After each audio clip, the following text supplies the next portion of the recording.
we should have some music.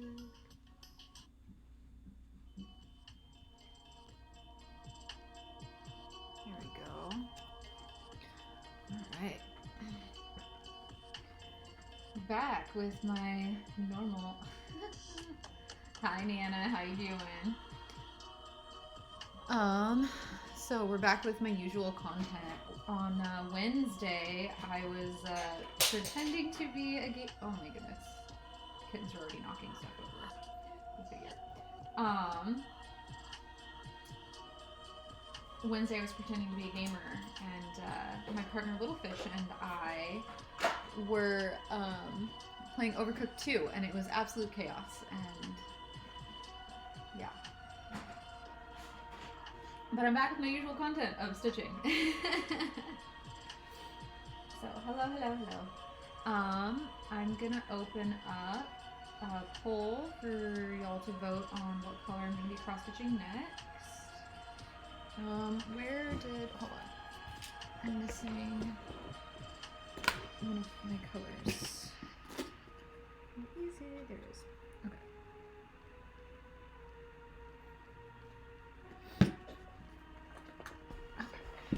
Here we go.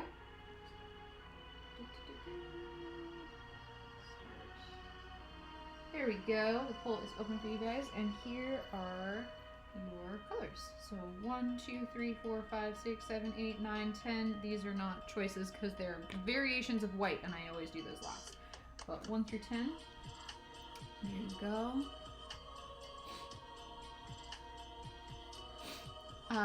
If you are over on the purple app, you won't have an option to see a poll because it doesn't work very well on there. It works better on the clock app. So the clock app gets to vote on colors, but you get to torture me by drowning me, apparently. Thank you, Tink. Hydrate. Cheers. No poll, just orange. There is no orange in this one, so I'm sorry. Colorblind, so just picked a number at random. None of them are orange, so that's probably not super helpful.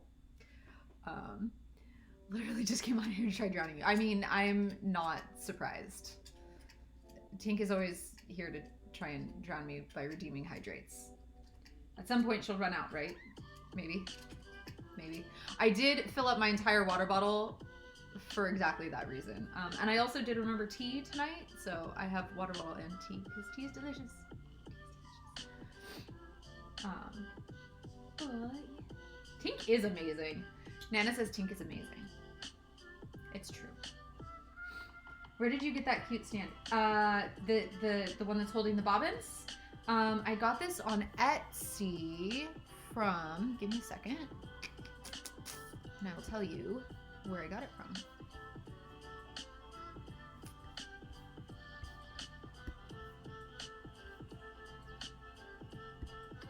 Some of my favorites. No, stop it. Go away.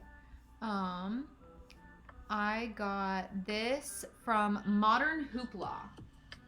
Modern Hoopla was this, and it has like a little magnet over here for like the needle to stay on, and like I like that I can just like put all of the colors for like whatever project I'm working on in it. And it also works really great for this, for like having you guys pull, because then I don't have to. I was like trying to like set them all out on here and like balance them before, and it was like kind of a mess. Nana says, Tink, that you are the best motivator. So yeah. Hi Rosewitch, how you doing? Yeah, this is actually, it was one of my birthday presents. It's so cute. And like, I like how it's all like stripey on the side. Like, I don't know, it's just like really pretty and like sleek. But yeah. She has motivated me to be much more healthier and take care of myself in the best way. Tink is really good at stuff like that. Tink is good at that. Sari Jane, thank you for the follow. I appreciate you. I'm gonna drink some tea because it's warm still. Alright, there's probably only like another minute or so left on the poll, so vote on which color you want me to do next. 1, 2, 3, 4, 5, 6, 7, 8, 9, or 10. And yeah, we'll go from there. Clam is quick, thank you for the follow, I appreciate you.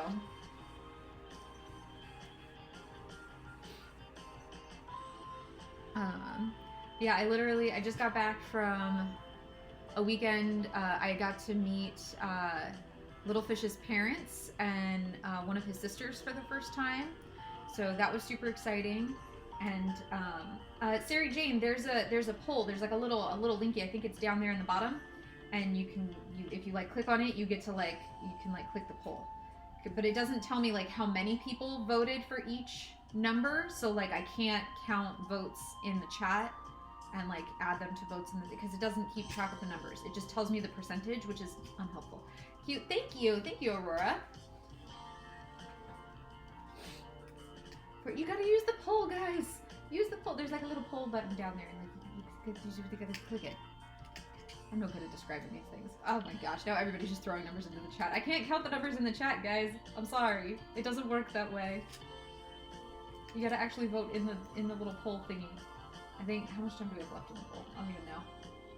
It just says in progress for me. You got 20 seconds. You got 20 seconds. I'm gonna win by default. Nana, you always win. Somehow you always manage to win. By default or not.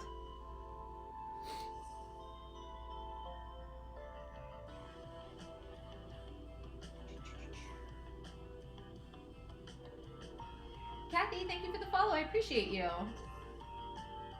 All right, poll ended, and number 4 won with 54.55% of the vote. So over half the vote for number 4. So here we go. Here's number 4. I'm gonna pull that one on out of there.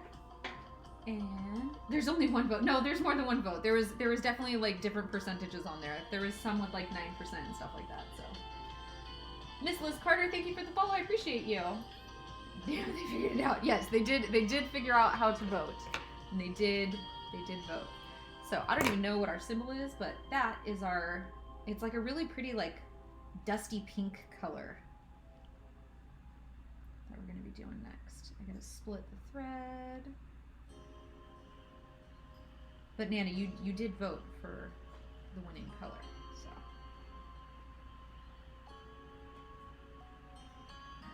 I'm gonna set that aside. What color is this? I don't even know. Oh, little star. Cool. No, I voted 9. Oh, I'm sorry. You voted 9. You only got like 9% of the vote, I think.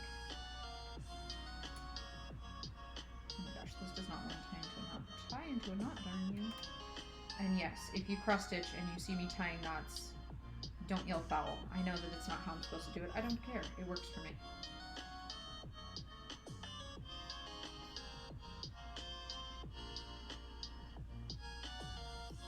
Thread the needle. There we go. Here's all in the way. Miss Liz Carter, thank you for the follow. I appreciate you. Did I already say that? I might have already said that. I lose track of stuff and then I say stuff over and over. So forgive me if I repeat myself. I tied knots, no one's gonna see that. Yeah, exactly. I'm gonna keep it in a hoop, so these end up going right back into hoops when I'm done with them, so no one ends up seeing that I've tied knots on the back. Nobody cares but me. This is too low. What the heck happened to this? Why are you so low? There we go. We're gonna push that up a little bit, and then I just gotta re-angle the cameras. Sorry about that. Try and make this so everybody can see what's going on, and so can I, because I need to see it too, believe it or not. Oh shoot. Of course our first one is way the heck. That's not what I need this. Hide the knots so no one can see them. Yeah, exactly. I want to see another game day. Okay, I can turn on another game challenge. But you're gonna have to work for it. Okay. Is it under community? No, it's under rewards. Rewards? Channel points? Review challenges and reward. Hold on. I gotta set it up. Needle stick. Okay. I'm gonna tighten this back down. The back of the piece ain't nobody's business. Yeah. I always say, whatever the back of your piece looks like is between you and whatever god you pray to, and if someone wants to see your back, they better get your consent first. So. Alright, let's see. Oh, shoot, I forgot to turn on a few of these. And Da, da, da, da. Okay. Let's add another community challenge. Oh, I can mark as complete because we did do that one. Add a new community challenge. Let's play. It would help if I could type. That would be awesome. Let's play a game. I'll pretend to be a gamer for a night and stream something.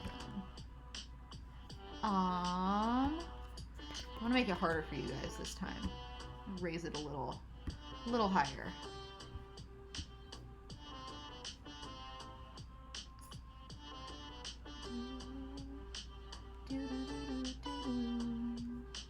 Background color, drag and drop. Yeah, that's fine. I think that's fine. Okay, there we go. I think it should show up now. Window is redeeming hydrates. Dang it. Okay. Two of them. I see them both. As I'm literally like dumping water down myself. Fantastic. There's one. And there's two. Okay. I'm very motivating. Okay. So I think tell me if the challenge showed up there. If not, it might not show up until the next stream. I'm not sure if it shows up right away. I think it's supposed to. But again, I'm not very good at this type of crap. Also, some of the other rewards should have turned back on. I had them turned off for the game night because I didn't want to have to like pause gaming to like, you know, finish the back of a piece or something. It didn't show up.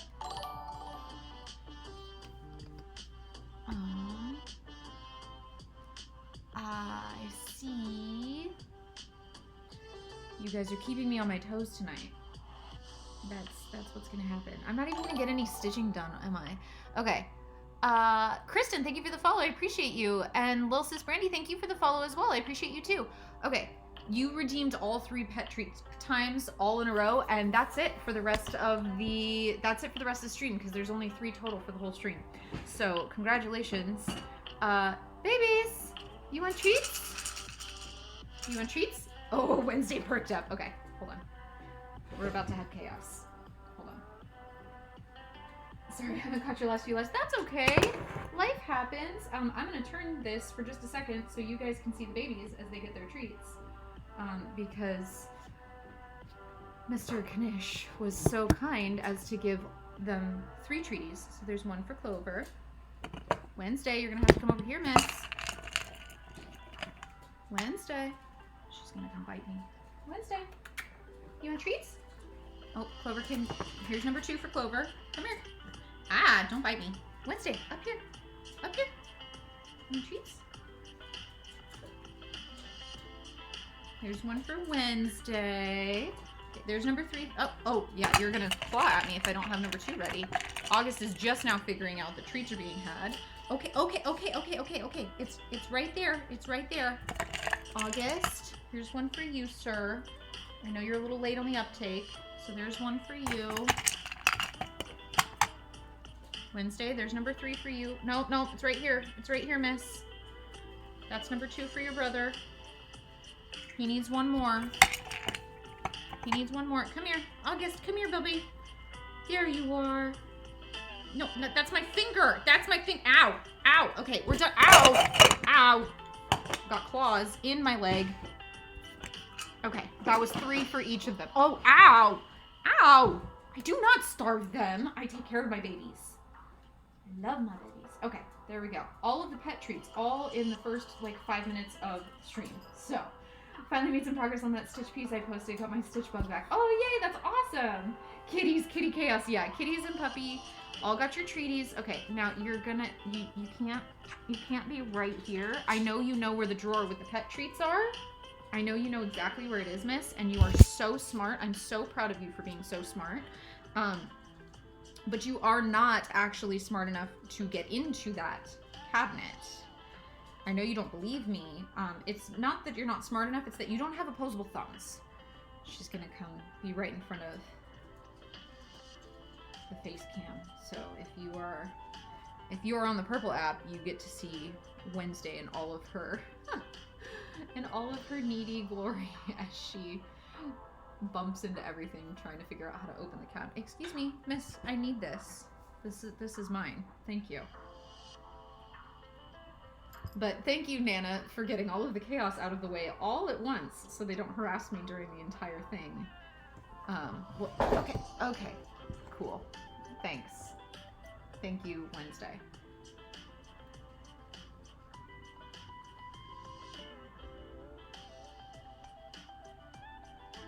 Kleskeeter, thank you for the follow. I appreciate you. All right, where are we? This is like a chaotic color where we're just kind of jumping everywhere with it. We just do like one stitch here, one stitch there. I need to highlight as I go. I starved and they ripped into my cat food bags. They were so hungry. So we spent the weekend up with my partner's family, and not only did Wednesday ignore her own full bowl of cat food, she jumped up onto the countertop to eat Jingle Bell's cat food, which is like the senior pet weight management cat food or something like that. And she ate the whole bowl of it. So based on the fact that I'm pretty sure it was like the same stuff that you had, Nana, when we stayed with you for Sadie, or like something similar, she really likes that cat food apparently. Window, I see your 2 hydrates. I'm doing those for you. There's 1. And there's 2. Okay. I knew this is so cool. You do embroidery. Oh, that's awesome. I wish that I had the patience for embroidery, and as it turns out, I do not. But I do cross stitch, and I have for many years now. And this just kind of ends up being the craft that I fall back on all the time. Oh, but so one of the things I did is I was like, oh well, I can't bring my my Sylveon with me when I go to visit his parents, because like I'm stitching this one live with you guys, and I was like, oh, what am I gonna bring? And so I those of you who are part of my tree of paying, where you help support me monthly, I am about to drop a new pattern for my top tier. The last pattern for February, I dropped 4 a month for that top tier. And so I brought that one with me to test it out, and I stitched the entire thing in 24 hours, or less than 24 hours. But it's super cute, and I'm super excited to share it with you guys in a couple days. But I will say there is a way for you to see it tonight, but you'll have to figure out how to do that. So somebody will have to figure out how to do that if you want to see it tonight. Because I wasn't like planning on sharing it until for a few more days. But yeah. Wendy, thank you for sharing the live. I really appreciate that. Cross stitching seems so much harder and more time consuming. You know what? I feel that way about embroidery. I feel like cross stitching is sort of like paint by numbers, and embroidery is more like you have to paint it yourself and like figure that out, like where the colors should be and the color blending and like what colors to use like on your own. So I feel like there's some different like kind of skill levels and like some different kind of like how you do things. Kleskeeter, thank you for the follow over on the other app as well. I really appreciate that.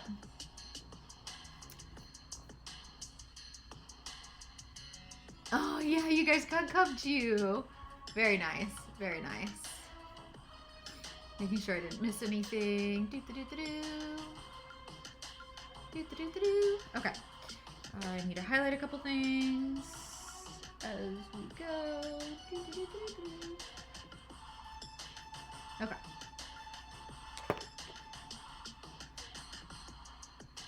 Alright, where are we jumping to? We're jumping over to the other ear. There. I did not get Cubju. Somebody did? Yeah? No? Maybe not. I missed it. I saw somebody say all Cubju, so I don't know. I assumed somebody caught it. I may be mistaken. I could be completely wrong. Ignore me. Don't listen to me. I don't know what I'm talking about. I have to frog this. There's another stitch higher up than this one. Only one person got it. Oh, gotcha.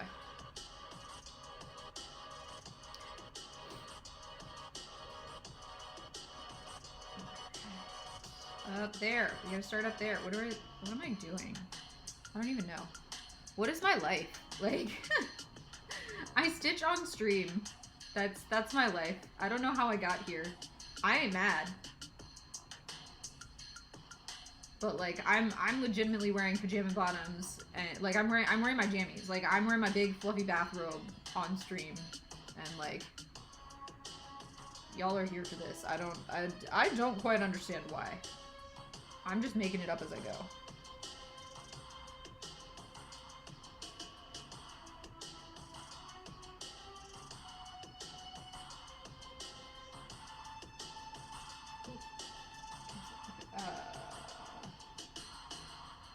Hey, your back looks like mine, Rose. Yes, I do. I do try to do little Rose when I can. I have been doing cross stitching for longer than 8 months, and I still cannot find the hole on the back. I flip the hoop over every stitch. You know what? That's okay. It does take some time to learn how to do that. I got this. I've been cross stitching for almost 20 years. And I only got this hoop frame about a year or two ago. And before that, I would be flipping it over every single stitch. And actually, when I went up to visit my partner's family this weekend, I didn't bring my hoop stand with me. So I went right back to flipping it over to look at the back on all my stitches. So everybody does it differently, and that's totally fine. And there's like, flipping it over versus not flipping it over is not like, it's not wrong. It is what it is. I'm so excited for my cross stitch kit. Kylie, oh my gosh. Hi, Kylie. So I took the box with, I'm in Maryland. We went up to Pennsylvania to visit my partner's family, and we were going to stop by the post office on the way there to drop it off. And I got to the post office, and the line was out the door. And like, this was the big post office, not the little one. And I was like, it's fine. I'll just bring it with us, and then we'll find a post office in Pennsylvania. And then I forgot that I had it in the car. So I did not find a post office in Pennsylvania. So it's going to get shipped out tomorrow. So it's gonna make it over to the post office tomorrow, and it will get shipped out to you. I really wanted to get it in the mail on Friday when we were on our way out of town. And we made the mistake of going to the big post office instead of the little one. We were like, oh, this one's on its way, and we had never been to that. We just moved here a month ago, so I hadn't been to that post office yet, and I didn't know it was like the big post office. And it was absolutely insane. And like, even as I was like getting out of the car, there were people like running to get in line ahead of me. And I was just like, this is intense, and I don't think I can handle being around this energy of people right now. Have you tried running the needle down the row and counting clicks? Oh yeah, I have. I can do it eventually, but it feels like it takes so long. You know what though, is the more you do it, the quicker you get at it. I almost always like, I'll put the needle up, and then like, based on where I see it come up, then I'll move it and get it through like the right hole. So I almost never get it through the right hole like the first time I'm coming up. And like, that's just, I don't know, that's just the way it is for me, I guess. So like, that's not right, but now I'm closer. There it is. I just do it so fast, I don't think any of you guys like notice that I do that. Like, I'm way up here, it needs to be down here, but now I'm here, I'm getting closer. There it is. I don't know if you guys can see that I do that, but yeah, I like never get it in one shot. I just course correct a lot. Okay, where's the next one? How many of this color do we have? We only have 18. Okay, we did 1, 2, 3, 4, 5, 6, 7, 8, 9, 10, 11. Okay, so we have about 7 more. I see 1 there. Where are the rest of them? Are they down on the paws? 1, 2, 3, 4, 5, 6. All right, where's the last one? There's another stitch somewhere. Hold on, I gotta find it before I move on. 1, 2, 3, 4, 5, 6, 7, 8, 9, 10, 11, 12. Okay, cool. So we're gonna jump down to the paw where the other 5 are. Okay, we're good. Oh, good Lord. They're trying to drown me. Okay, how many did you... how many did you butt heads do? Okay. I watch to work on my own projects with someone. I mean, body doubling, that's the best way to do it. That's actually part of why I do this with you guys, is like, this keeps me accountable, and also you make me drink water. 1, 2, 3, 4, 5. I see 5 from Tink. I see 5 from Tink. You brat. Okay. Oh, yay, Pokeballs. I warned you. I tried to get game night. Oh, you did get game night. I did game. I gamed on Wednesday with Little Fish. We played Overcooked, and you can watch the replay of it if you want. It was chaos, and that's 6. Dang it, you guys. I need to put a limit on this.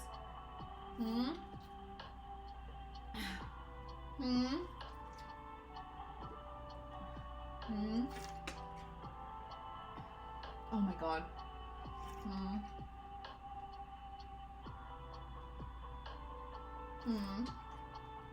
Okay, that was 5 from Tink. And then I've got a block of 1, 2, 3, 4, 5, 6 more. You guys suck. You know that? Okay. 1, 2. This is too much. 3, 4, 5, and 6. For those of you on TikTok who have no idea what's going on, over on Twitch, they are redeeming hydrates and trying to drown me. I just had to drink like 11 shots of water. I watched it live and gave you 10 waters then too. Oh yeah, you did. Okay. 5 for me too. Yeah, you love us. Yeah, but we always...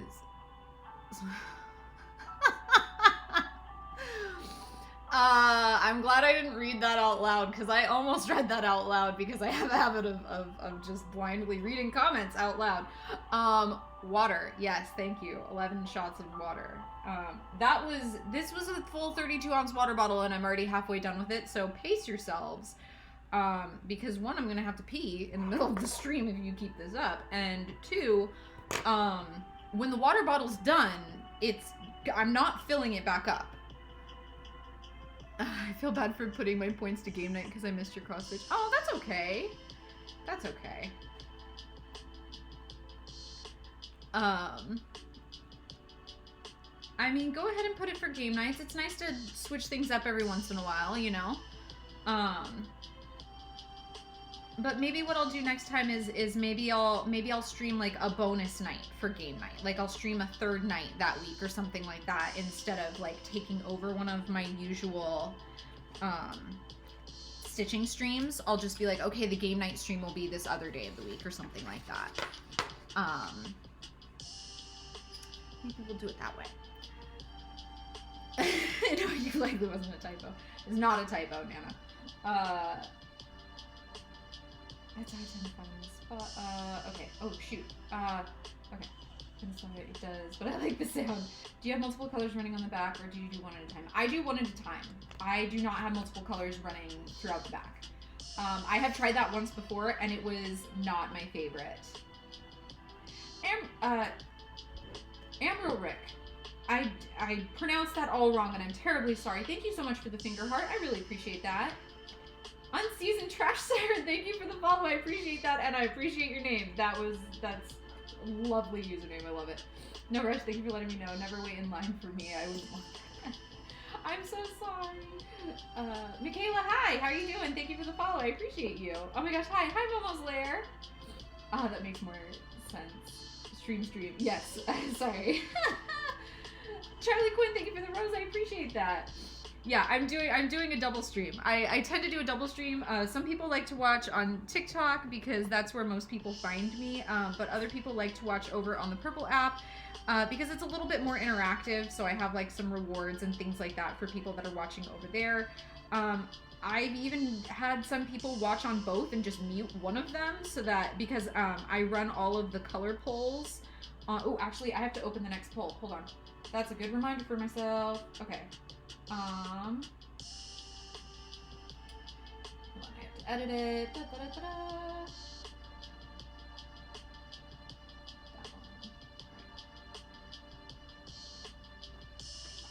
Okay.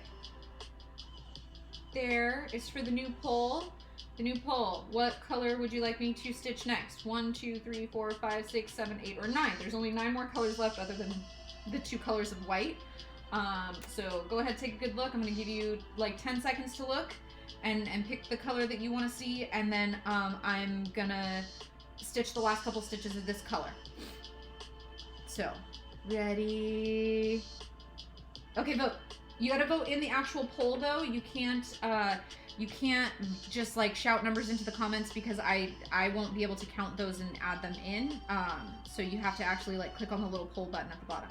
But yeah, some people like to watch on both. That way they can redeem the rewards over on the Purple app, and they can vote in the polls on TikTok for like this, where you get to pick what color I'm gonna stitch next, because the polls keep acting up on the Purple app, so I've just given up on trying to use it.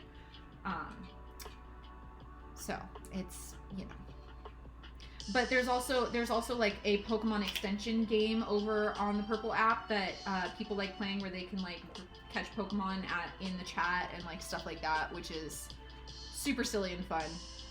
Just kind of gives everyone a little bit, like I said, like rewards and like little interactive-y stuff that TikTok doesn't have.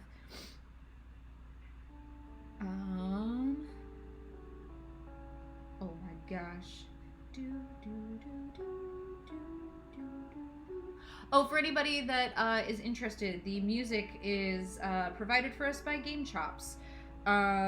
They offer video game remixes that are stream friendly for free, which is awesome. So they do our background music for us because yeah, they do. Let's get magnetized over there. We're gonna tie this off.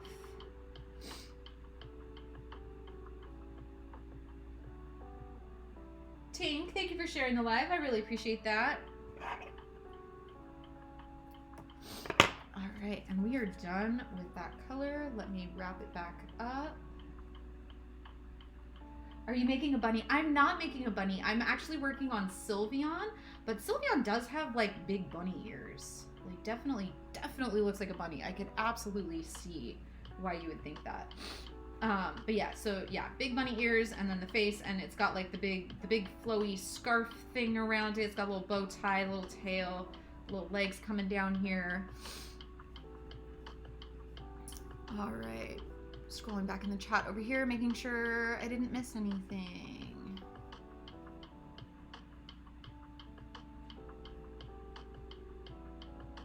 Hell, if you don't know to read my comments in your head first by now, that's on you. That is very true. You're making me want to play Final Fantasy VII. Do it. I mean, absolutely do it. I like that idea. Okay, so yeah, then that's what I'll do next time. Is if you guys chip in for the reward for the Let's Play game night, I will do it on a different night of the week than my normal streams. So my normal streams for stitching are Wednesdays and Sundays. So I'll just do the stream on a different night. That way, anyone who's here for the normal stitching stream won't be like disappointed that, you know, I did something else. Black Cat Jade, I see you have a hydrate. I'm hydrating. That comment was 100% why I know it wasn't a typo. Yeah, exactly. The problem is I process out loud, so I tend to read the comments out loud, and then I'm like, that one should have been in my head. So just a warning, all of my streams, I will probably cuss at some point because I'll either forget or like just stream of conscious out of my mouth. It'll happen. Oh, yay, you guys all caught it. Look at all that. Amazing. You don't have enough Poké Dollars. How many Poké Dollars do you have? Okay. This is a stream bot that tells you the percentage for catching Pokemon. Tink. Okay, Tink is making me hydrate again. I'm gonna get sick. I'm gonna get sick from all the water. Okay. Owls or Pels, I gotta finish a Pokemon hoop. Okay, you did the thing. Remember I told you there was something that you could do to see what the newest Pokemon being released for the full library tier for Patreon is? That was it. It's Redeem a Hoop. And then I will explain to you why. And it's really cute. And it makes me happy. Okay, so we've got a redeem Owls or Pels redeemed me finishing a Pokemon hoop. So that means I need to pause stitching. You mean like when we streamed the D&D nights, our family nights? Absolutely not family nights. Better than hydrating 10 times. Yes, that is better than hydrating 10 times. And plus, somebody, what just happened? Was there an actual winner to this poll? No, there was not a winner to the poll. There was a 3-way tie between 2, 3, and 6. So I'm gonna pull those in just a second. As soon as I'm done redeeming this finish off a Pokemon hoop. Nalia, thank you for the follow. I appreciate you. Ding, poll is done. Ding, poll is done. Okay, so backstory behind this one. So on my Patreon, I have a few different tiers. My lowest tier is just like, hey, support me for a couple bucks a month. But the next highest tier is $7 a month, and you get access to my Bulbasaur, Charmander, Squirtle, and Pikachu patterns all the time. You can print those whenever you like, and like do those ones. But you also get 2 other patterns that switch out each month. So this month they are Blastoise and Venusaur. At the next tier up, which is for $12 a month, it gives you access to my entire library of stitching patterns. And with that, I add at least 4 new patterns every month. So I added Blastoise and Venusaur, and then I added Love Disc for Valentine's Day, and then I had one more that I haven't released yet this month. And for those of you that know who Little Fish is, that's my partner, and his favorite Pokemon is Abra. And our anniversary is coming up next week, and so Abra is going to be the last Pokemon, or Abra is going to be the 4th Pokemon that's being released into the full library this month. And so I, made up the pattern, and I actually printed it out and stitched it up this weekend while I was at his parents' house. And just now, Owls or Pels redeemed me finishing off this hoop. So this will be all done and ready to hang up on the wall in time for our anniversary next week, which is not Valentine's Day, by the way. It's not Valentine's Day. We actually met just after Valentine's Day. But yeah, so that is what I'm gonna do.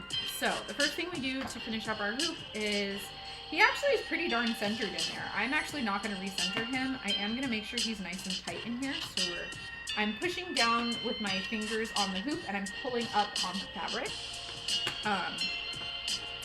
And this is the reason I have this as a redeem reward, because I hate doing this.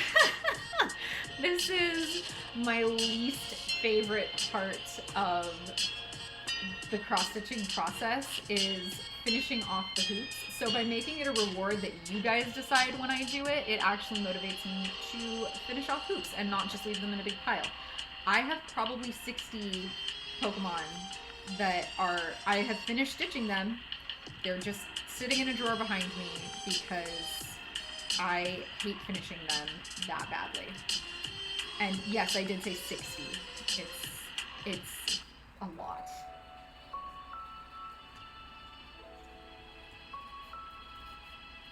In fact, I made a video showing off all the ones that I finished, or at least all the ones I had finished at that time. I finished more since then.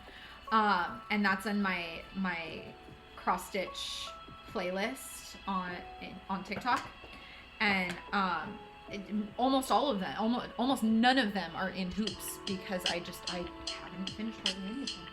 Ducky Dice of Fate. We will have to bring the Ducky Dice of Destiny out in a minute. As soon as I'm gonna stitch this guy up, and then we'll bring out the Ducky Dice of Destiny.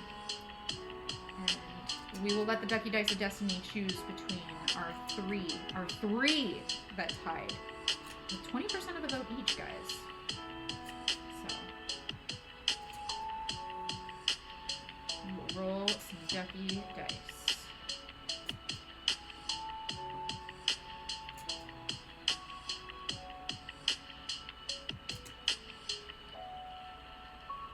So this is the next thing. So I trim around in like a loose circle all the way around the edge, and then I make these little snips up to the wood of the hoop.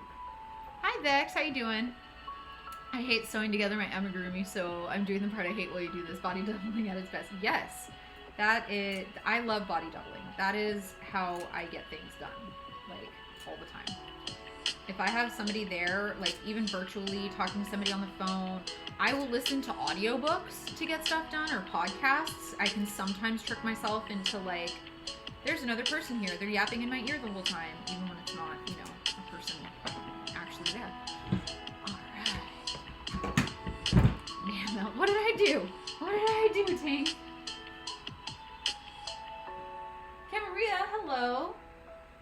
Mom of Angel, thank you for the follow. I appreciate you. I need to figure out what color we're going to stitch up the back of this with. I'm thinking a yellow. I'm thinking yellow to go with our little Abra here. There we go. Doop. I'm just gonna take a big long piece of that. Doop. And I'm gonna split it just like I do my normal thread. Back other things, thank you for the follow. I appreciate you.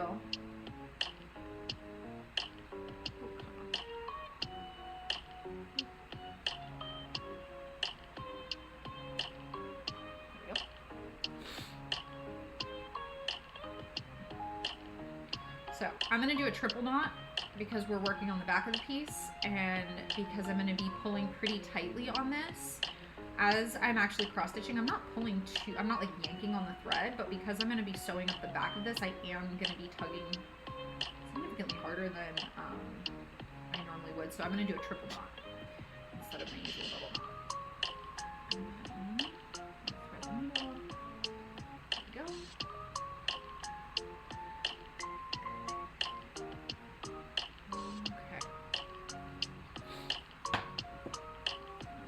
So we're going to fold over our first piece and our second piece, so all these little tabbies on the back.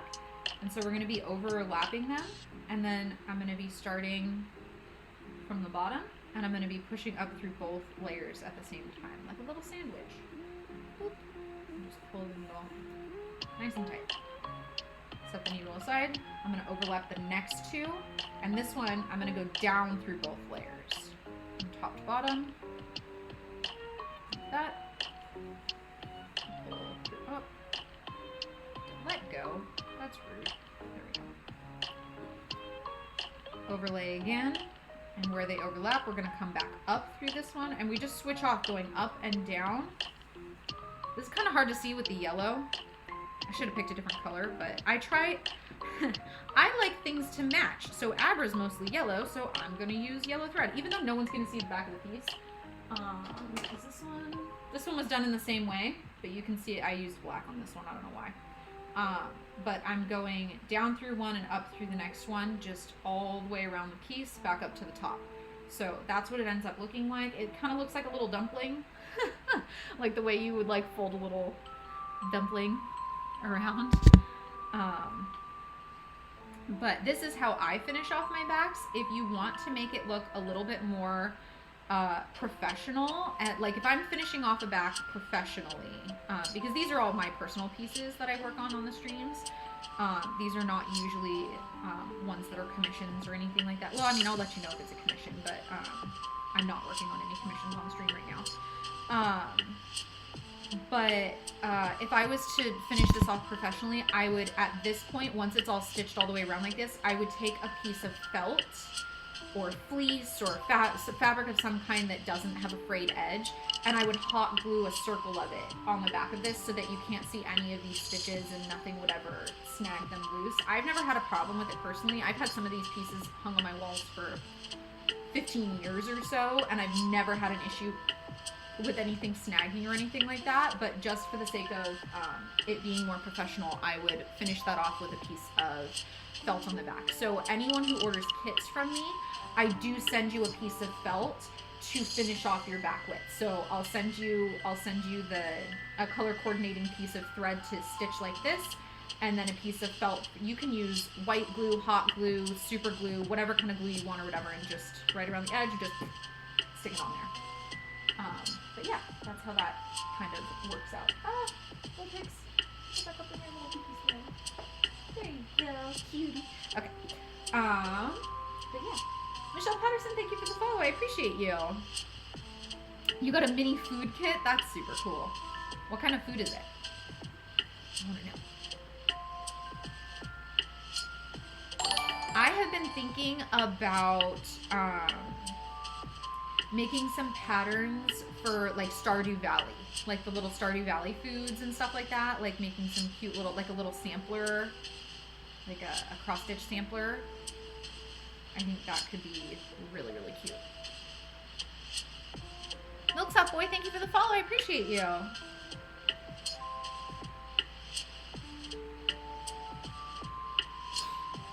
Oh, that's cool. Yeah, I think it would be super cute. Plus, I think the next time that I do a, if you guys do the Let's Play a Game challenge again, like if everybody turns in for it, I think I am going to stream Stardew Valley next time. Partially because I had to do a shorter stream because my partner, Little Fish, goes to bed earlier than I do.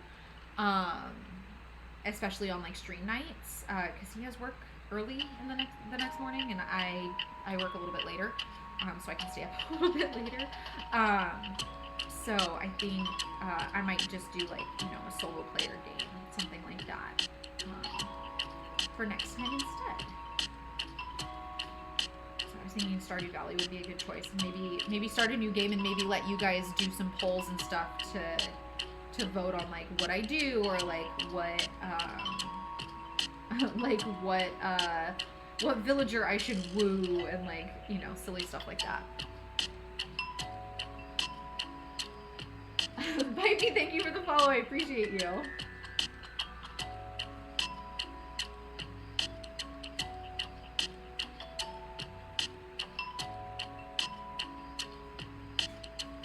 Alright, so we're just going around, overlapping one at a time, and stitching up and down and up and down and up and down all the way around.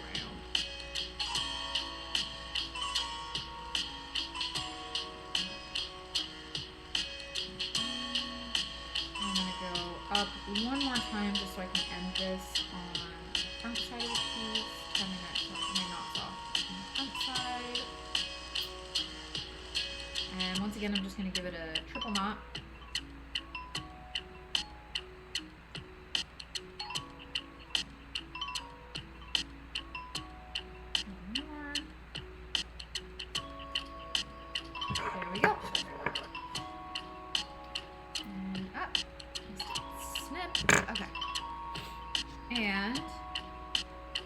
Closer. It's hard to see the yellow on there, but there we go. Abra's all finished up, and this particular Abra is actually not going to be going on my Pokemon Hoop wall, which I keep meaning to like hang it up on the wall behind me here. So I need to like sit down and actually do that. But this one is not going to go on the Pokemon Hoop wall. This one is actually going to go in my partner's office. Like I said, it's his favorite Pokemon, so this one is special for him, and I'm going to have to make another one. But that's okay. I'm gonna set that right over there because we finished one of those. All right. I need to make sure I didn't miss anything. I really need to check my Stardew. You should do it. Oh, a Sylveon! I found a glitch with this. If you throw a ball, click the top thing and go to your Pokedex. If you see the number change, you've caught it. If it hasn't, then you didn't. Ooh, that's fun. All right, so we are done. Oh, hold on, I need to throw that back in the bag.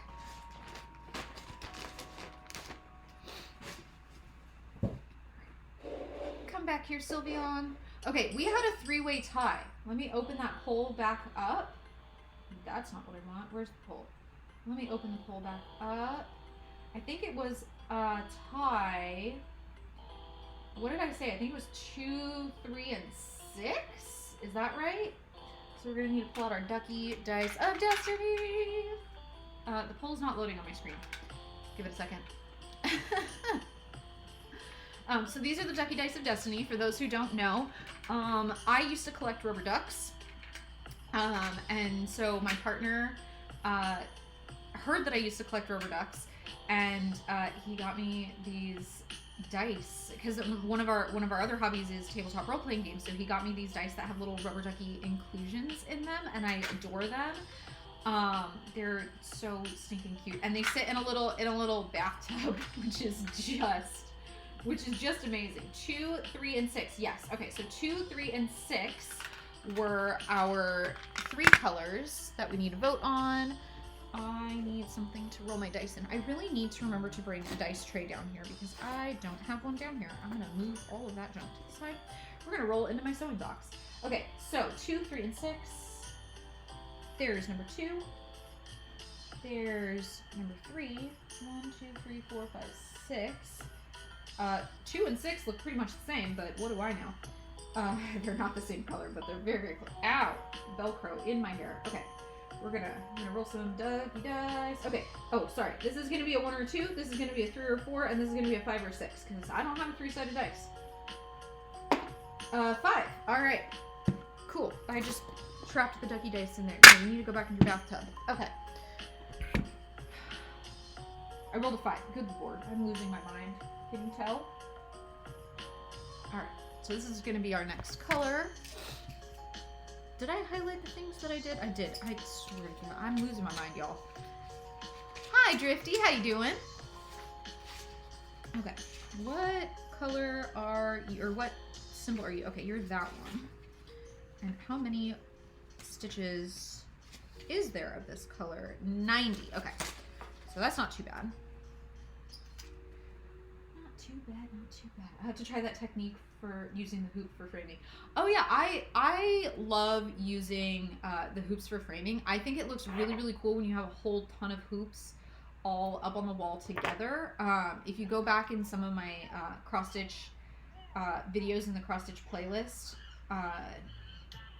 on my profile, you can see my old Pokemon hoop wall at the old house. I haven't hung it up yet in the new house. We've only been here for a month. Only a month. But we've, that hasn't been the highest on my priority list, unfortunately. But it is on my priority list now. It is on my, to-do list for, hopefully in the next week or so. I'm going to try and get it up. Bracelets by Emma, thank you for the follow. I appreciate you. But yeah, that's the goal, is to get my Pokemon hoop wall hung back up. And I will have more Pokemon to hang up on the hoop wall because y'all keep making me finish them off.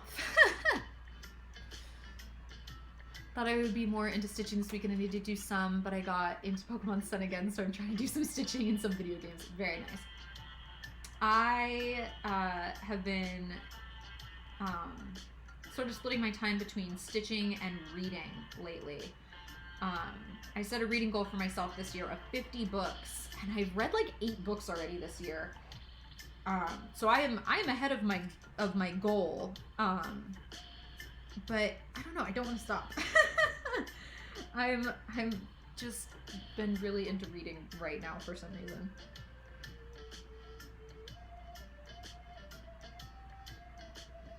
Okay, here we go. Starting off with this really, really pale purpley gray-y color that you probably can't even see. So I apologize for that.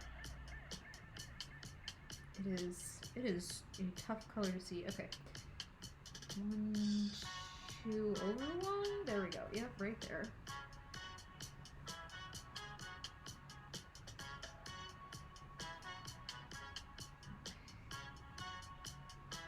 Where's the next one? Down here.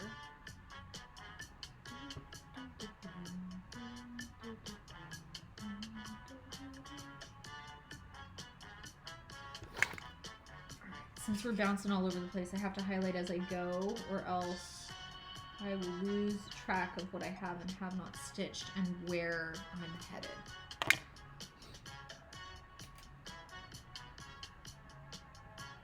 we're gonna go up and over this way, up to there.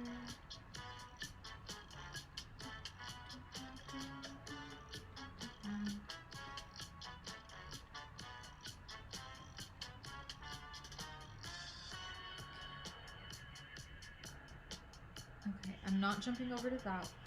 Oh no, I am gonna have to. Okay, how do I get to that one? 1, 2, 3, 4, 5. 1, 2, 3. Okay, so from here, 1, 2, 3, 4, 5.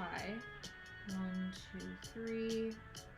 That's my corner. Is that right? 1, 2, 3, 4, 5. 1, 2, 3. 1, 2, 3. From the bottom corner. 1, 2, 3, 4. Over 2, 3. 1, 2, 3, 4. Over 2, 3. Perfect. Okay. Sorry, we're double checking because we don't want to have to do any frogging tonight. That is the hope. We're hoping for no frog night.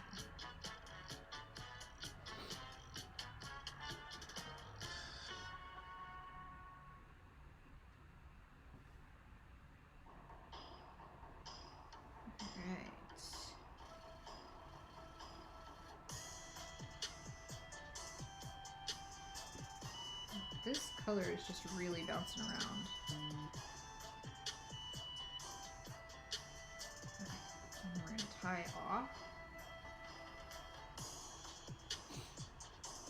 What are you reading? What am I reading? I am reading way too many books right now. I am listening to the audiobook of the second one of the Gideon trilogy. The first one was called The Time Travelers, or it was also called Gideon the Cut Cursed. The second one is called The Time Thief. So I'm listening to the audiobook for that. I am reading We're Not Broken, which is a nonfiction book about autism by Eric Garcia. The Time Thief is by Linda Buckley Archer. I'm reading We're Not Broken by Eric Garcia. It's nonfiction about autism. I'm also reading Kiss Her Once for Me, and I don't know who the author is on that one offhand. Did I bring it? Oh, I brought it downstairs. Hold on. Let me grab it. Allison Cochran. And I am, what's the other one I'm reading? I'm reading something else too. I am reading Walk on Earth a Stranger, and I don't know who that one's by either, and that one's definitely upstairs. Yeah, I'm reading too many books. Again, somebody send help. I have The Time Thief. Oh, okay. Did you like it? Is it as good as the first one? Because I read the first one, and I'm listening to the second one as an audiobook, and I sometimes have a hard time with audiobooks because I have some auditory processing delay issues. But I've been trying to get more into audiobooks because I like the idea of them. So I'm trying really hard with that one. I don't know, I haven't read it yet. That's okay. That's okay. And I just finished, what did I just finish? I just finished the nonfiction book, The Essential Guide to Raising Complex Kids. Both my kids have ADHD, and I do too. So that was actually a really good one. And I'm working to implement some of the suggestions that Elaine Taylor-Klaus had for, raising and working with ADHD kids and being ADHD and autistic myself. And what was the other one I just read? Oh, I just read Legends and Lattes. So cute, so good. Highly recommend. I adored it. I can't wait for, I need more cozy, high fantasy, low stakes, Hallmark movie, but set in the Forgotten Realms style books. And in fact, there's a decent chance that I will start writing my own. Because I adored it so much. So yeah. I love Hallmark movie in book form books, particularly if they're LGBTQ. Hence, Kiss Her Once for Me, that I'm reading right now as well. That one's not high fantasy, but it is still, Hallmark movie for the gays and the queers and the they thems and all my LGBTQ family. But I love it. Hello, I just joined your full library Patreon tier. Oh my gosh, thank you so much, Starlight. So, did you see? Were you here a few minutes ago? Um, Here is the sneak peek of the fourth pattern that's going to be hitting that full library tier this week. So this is going to be the fourth pattern for February. And the reason for it is because it's my partner's favorite Pokemon, and our third anniversary is coming up next week. And so I decided to make that pattern to stitch up for him, and so it's going to be hitting the library as well. But yeah, read Fablehaven, fiction young reader, but really good. Okay, adding. See, I remembered to put a piece of paper over here again, so that when you guys give me book recommendations, I can write them down and not lose them. Fablehaven. Okay. If you give me an author, I'll write that down too. Otherwise, I'll just have to search for it by Fablehaven.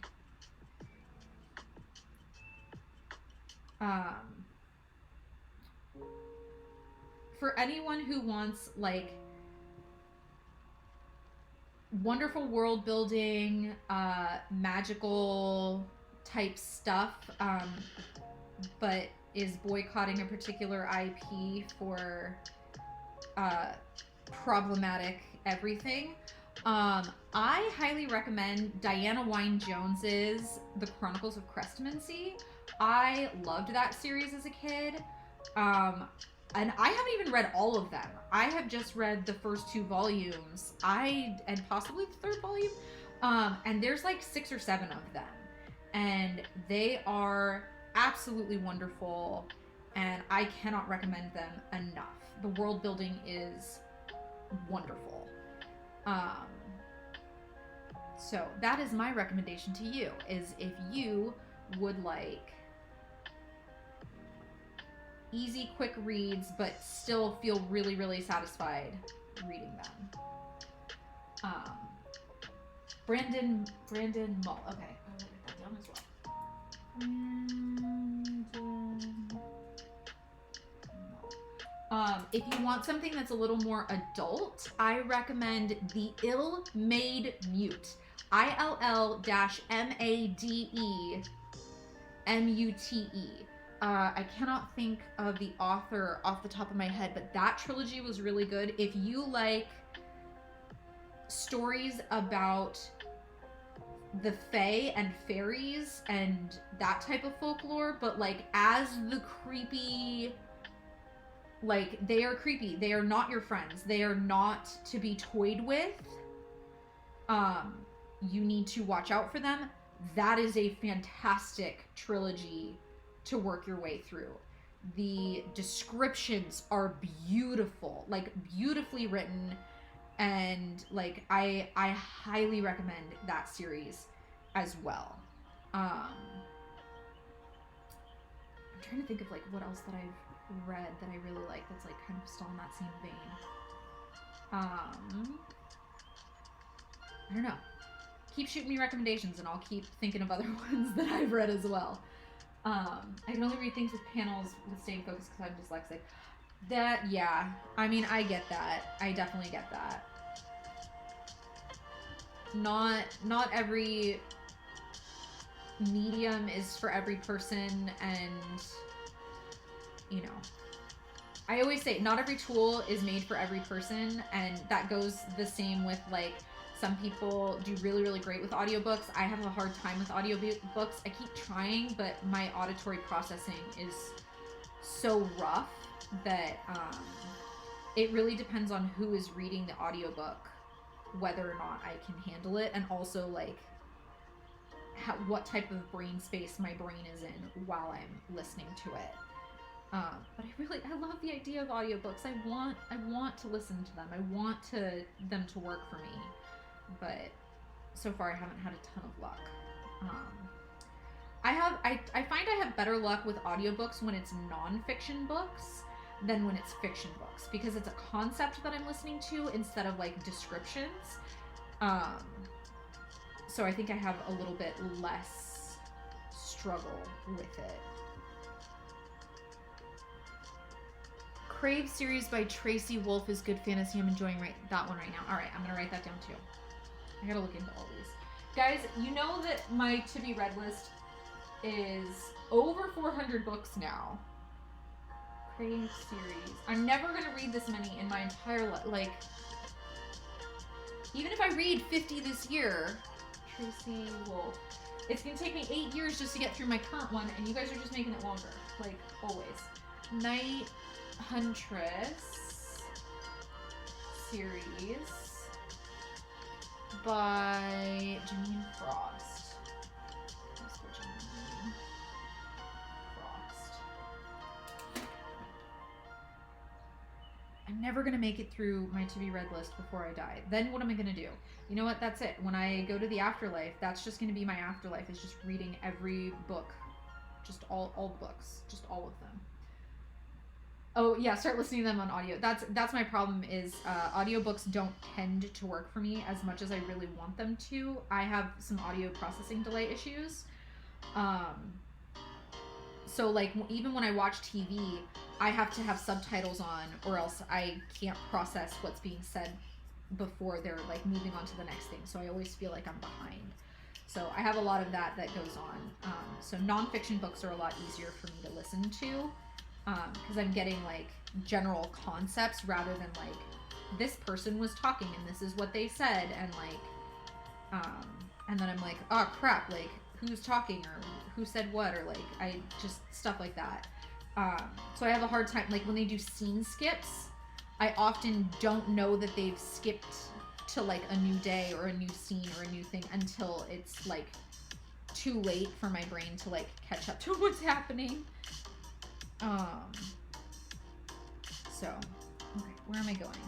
Up 3 from here. 1, 2, 3. We're jumping to there.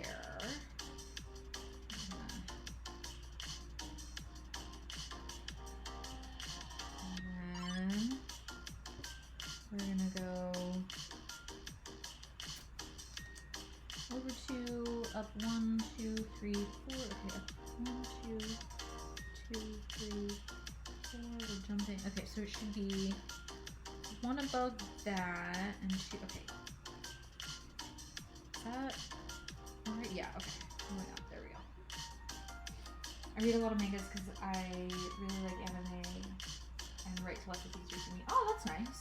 Like I didn't even think about like that might be a thing that like going right to left or left to right might make things easier or harder or something, vice versa. I have 400 plus books on my TBR. That's a decent list. It is. I'm over 400 now. And I don't, if you, the octopus up here is sitting on top of, that's my TBR jar. This is just my nonfiction books. That's my fiction books. I have a separate jar for nonfiction, because I don't like to read more than one nonfiction at a time. So if I pull out a book that is, I just keep them separate. I keep them separate so that when I finish a nonfiction book, I can pull another nonfiction because I always read at least 2 books at a time, a nonfiction and then at least 1 fiction book. I'm currently in the middle of 3 fiction books, for reasons. One's an audiobook. One is a romance novel that I felt weird about bringing down to my in-laws' house, so I brought Walk on Earth a Stranger instead, and so now I'm in the middle of 3 fiction books. But right to left makes your brain actually pay attention. Oh, I guess that makes sense, because like it's different than like how you're used to reading it.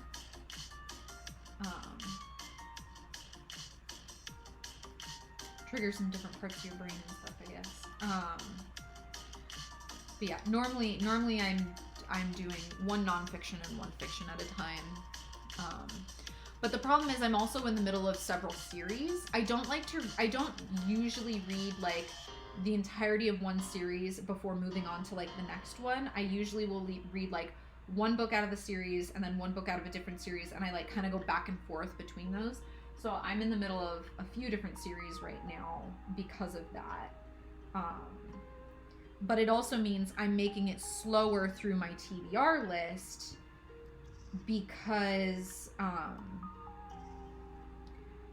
because I only ever put the first book of a series on the TBR list because I don't know if I'm going to want to read the rest of the series. So my TBR list is 400 books long, but many of them are the first book of 3 or more, which means that the TBR list is actually much, much longer than that when you take into account how many series there are on it. So that's a whole other portion of it that I'm conveniently trying to forget.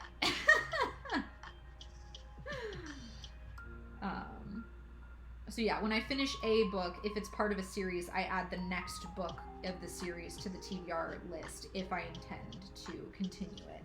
Sometimes I will read the first book or 2 of a series and then drop the series and decide I don't want to read it. Last year I read The Knife of Never Letting Go, and while that book was good, I decided I wasn't going to continue reading the series. I liked it. I liked the concept. But I just, like, the cliffhanger was there and everything. Like, I'm not sure I want to go down that storyline. You know, like, it was a really, really fascinating, interesting concept. Sci-fi takes place on another planet. They were, they were colonizing a new planet, and, the boy is growing up in a town with only men in it. And he starts to learn some of the town's secrets, and the whole premise of the book is that they can hear everyone's thoughts. They can all hear each other's thoughts. And so it was a very, like, interesting premise that I was like, I want to know how you're gonna handle this, and like where are you going with this?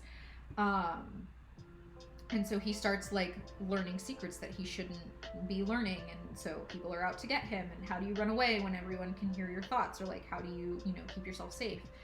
And things like that. But I decided not to continue with that series. The other series that everyone's probably going to be real big mad about, that I only did not finish one book last year that I gave up in the middle of, and it was The Fellowship of the Ring. I decided to DNF that and scrap it. I read The Hobbit when I was in middle school or high school, and then I read The Fellowship of the Ring. And then I was like, I don't like this. And I set it aside, and I did not ever finish the rest of the Lord of the Rings trilogy. And now as an adult, I understand the pop culture references. I've seen the movies. But I was just like, I feel like I should go back and give this another shot. So I read The Hobbit again last year, and I was like, hot take, I don't like The Hobbit. Hot take, Bilbo is basically a Mary Sue. He gets rescued by Gandalf so many times. Like, yes, he does rescue the dwarves a couple times, but like he is not the main character of that story, and I don't know why they pretend that he is. He does not kill Smaug. Like, somebody who is not even in the book until that chapter kills Smaug, and like that's the end of it, is like, what? I get that he started the entire genre, and like it's cool. I get that. I appreciate what he did for the genre. I appreciate the genre. I love high fantasy. I love fantasy novels in general. I don't like Lord of the Rings, but I was trying very hard. So, it's hard to read, just like Game of Thrones. I couldn't read it either. They're very hard to get into. Little Puffy, thank you for the follow. I appreciate you. So I was like, I'm gonna do it. I'm gonna sit down. I'm gonna buck up. I'm gonna read the entire Lord of the Rings trilogy. I'm gonna get through it. And I got halfway through Fellowship, and again, I was just like, this is miserable. I don't want to read. I don't want to, like, I'm so actively not happy reading this, that I finally, like, I hate not finishing books, but I realized I was setting down reading because I wasn't letting myself read anything else until I finished Lord of the Rings or the Fellowship. And I was unhappy and I wanted to read, but I felt guilty. And so finally I was like, you know what? I'm going to set aside Fellowship. I'm just going to DNF. I'm just going to put it away, and I will read books that bring me happiness. And so I am giving myself permission to not finish a series just because I started it, and to like, okay, if I'm not enjoying this book, I'm gonna set it down. And I'm still not great at setting a book down in the middle of it. If I'm you know, partway through, I feel like it's a sunk cost. I'm already this much into it. If I set it aside, I've wasted this much of my time on a book that I'm not gonna finish, and I can't add to my list of books that I finished this year. So I kind of have a little bit of that mentality that I'm trying to learn to get over. But there was another series last year that I decided not to continue with. It was The Princess of the Midnight Ball. And it's called The Princess of the Midnight Ball, and it's not actually about the princess. She's not the main character. The dude is the main character. And it was just... I read it and I was just like, this just feels like, you know, I get that it's based off of the 12 Dancing Princesses, and like it's, you know, fractured fairy tale or fairy tale retelling, and like I normally love those, but the princesses were just so passive, and I don't want to read books about girls who are passive. I want to read books about girls who are active in their own adventure and in their own lives. And there was a couple other books in the series that were other fairy tales, but they all took place, you know, other fairy tale retellings that took place in the same world. And I decided to just pass on the rest of the series because I was like, I don't want to risk another one being this passive. So I'm just gonna pass on the series. But yeah, that's, I don't know, that's kind of my perception of things. Is I'm gonna start reading books that bring me happiness. I couldn't even get past the first chapter of The Hobbit. Yeah, I agree. Man, I can't wait until I publish and send you a copy so you can read it to your kids. I cannot wait until your story gets published. I can't wait to have it in my hands and be like, one of my friends wrote this, and get to read it to my kids. I'm super, super excited about that. I started and stopped so many books, it's ridiculous. Yeah.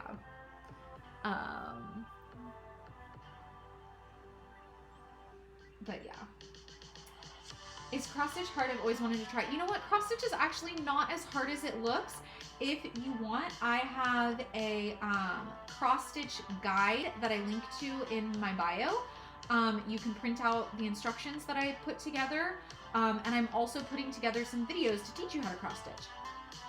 So I've put out a couple of videos so far. I'm going to put out, you know, a bunch more. I have a whole bunch of ideas, and I just need to, you know, sit down and, you know, get the videos put together for those of you who are visual learners. But for those of you who can do it by reading directions, I do have I had a cross stitch guide that I put together.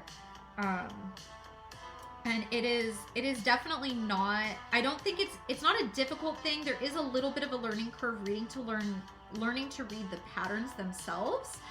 But if you've done any kind of pixel art in the past, whether it's perler beads or diamond painting, or like even like paint by numbers is kind of similar idea. It's just squares instead of blobby shapes.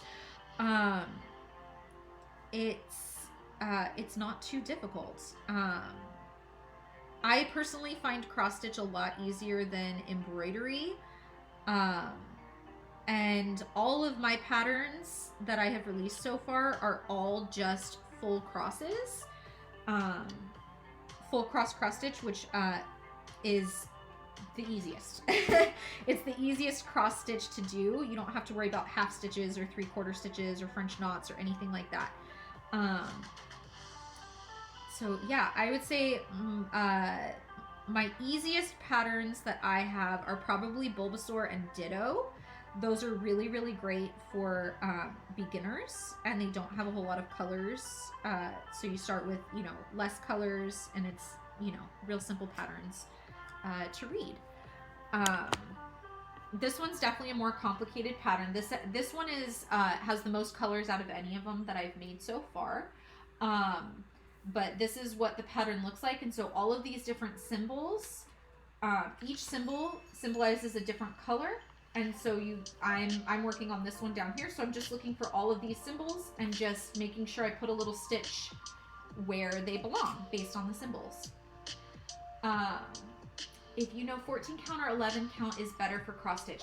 So the difference between 14 and 11 count is just the number of stitches per inch. So 11 count is going to have 11 stitches per inch of fabric, and 14 count is going to have 14 stitches per inch of fabric. So there really is no better or worse. Personally, I like working on 14 count. If you are if you have a hard time seeing, or if you're, if you have if you need reading glasses or things like that, 11 count might be better for you. I do use reading glasses, but 14 count is still fine for me. They also have 18 and 28 count. And those are definitely like too small for me. I have used them before, and I do use them on occasionally. Or I do use them on occasion. I speak English sometimes. I do use them on occasion depending on the pattern. I personally work almost exclusively with 14 count. And on any of my patterns, if I give you a recommended hoop size, that is when you're using 14 count fabric. So this is Abra on 14 count in a 5-inch hoop. So I try to give, you know, a little bit of breathing room around the piece, and because I don't want them like all scrunched up real close to the edges.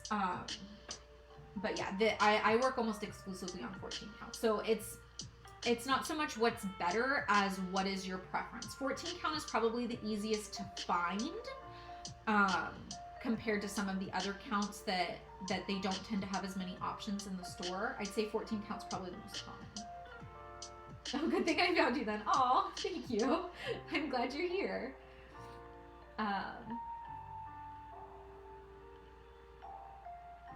Yeah, no problem. Oh, Abra's one right here. Aw, thank you. Abra is my partner's favorite Pokemon. So I have a Patreon where you can access my full library of patterns for $12 a month, and that's the last one that's getting, or that's the fourth one that's getting added for this month to my full library tier. But yeah, because our anniversary is next week in a couple days.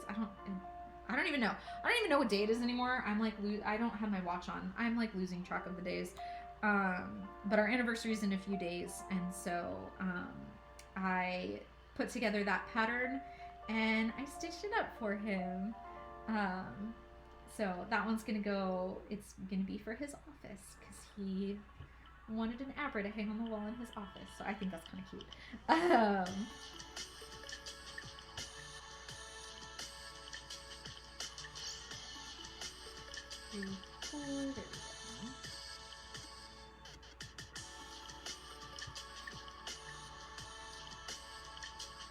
So yeah, basically, like, to cross stitch, just wherever on the pattern it says has the symbol for whatever color you're working on, you just cross stitch a little X, just corner to corner.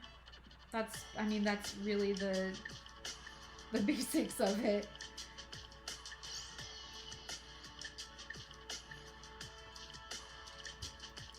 You just have to have patience. I think that's the biggest thing. All you need to start cross stitching is the fabric and a needle and thread. You don't even need a hoop or anything if you don't want, or if you can't afford it. I stitched without a hoop for years, because I was poor and I didn't want to spend the money on one. And then I mean, they were only a couple bucks, but I was like really poor. And then when I did get a couple hoops in a couple different sizes, I wouldn't put my pieces up. I would just take them out and reuse the hoop to stitch the next piece in. So I have a whole bunch of pieces that are unfinished because of that, because I just haven't gotten around finishing them and putting them back in hoops and getting them up on my wall. but that is one of my goals this year, is to get more of them up on the wall.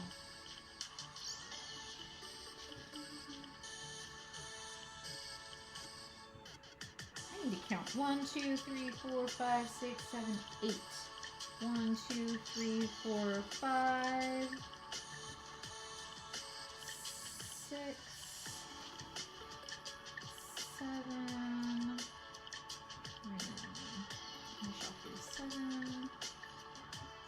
I'm going to tie this off because I'm almost out of this piece of thread. Yawn thing. Congratulations on your anniversary. Thank you. Hi, Witchy Rose. How you doing? After cross-stitching for over 20 years, I'm now using 11 count. I've finished many and 14 count in one linen. You know what? I have never actually stitched on linen. I keep meaning to, like, at some point, but I've just been in the middle of this Pokemon project for so long now that, like, I just haven't done it. You know what? I just need to, like, suck it up, get a piece of linen, and just stitch something on linen so I can say that I've done it at this point. Because I've been cross stitching for like 20 years also, and I've never done a piece on linen before, and I feel like I understand the concept of it, and I just need to do it. Oh, but those of you, there was a few of you who like commented on my video about doing graphs, because I do grids on the back of my pieces, and not everybody does that. And that's totally fine. It's totally valid to not do it. But I didn't point out, Abra, I did not make a grid. I literally just did the cross and I worked it from the center, which is one of the ways that you can do it. And I will be making a video about how to do it without making a grid, because some people like don't like to do it, or it's too complicated, or it's just too much work when you're first starting a piece. So it's totally doable, it's totally fine, and I did this one without making a grid, which is the first time I don't think I've ever done it without making a grid before. I've always made a grid. But yeah, I did him without a grid, so I was very proud of myself. But yeah. Alright, I have been... Okay. I have not been ignoring the chat over here. Too bad. The Riley Adamson series by Shannon Mayer. Okay, I'm gonna write that down too. Riley Adamson by Shannon Mayer. What have I already mentioned? You wrote a small book of poetry. That's awesome. That was actually the first thing that I ever got published. I got a poem published. I was 13.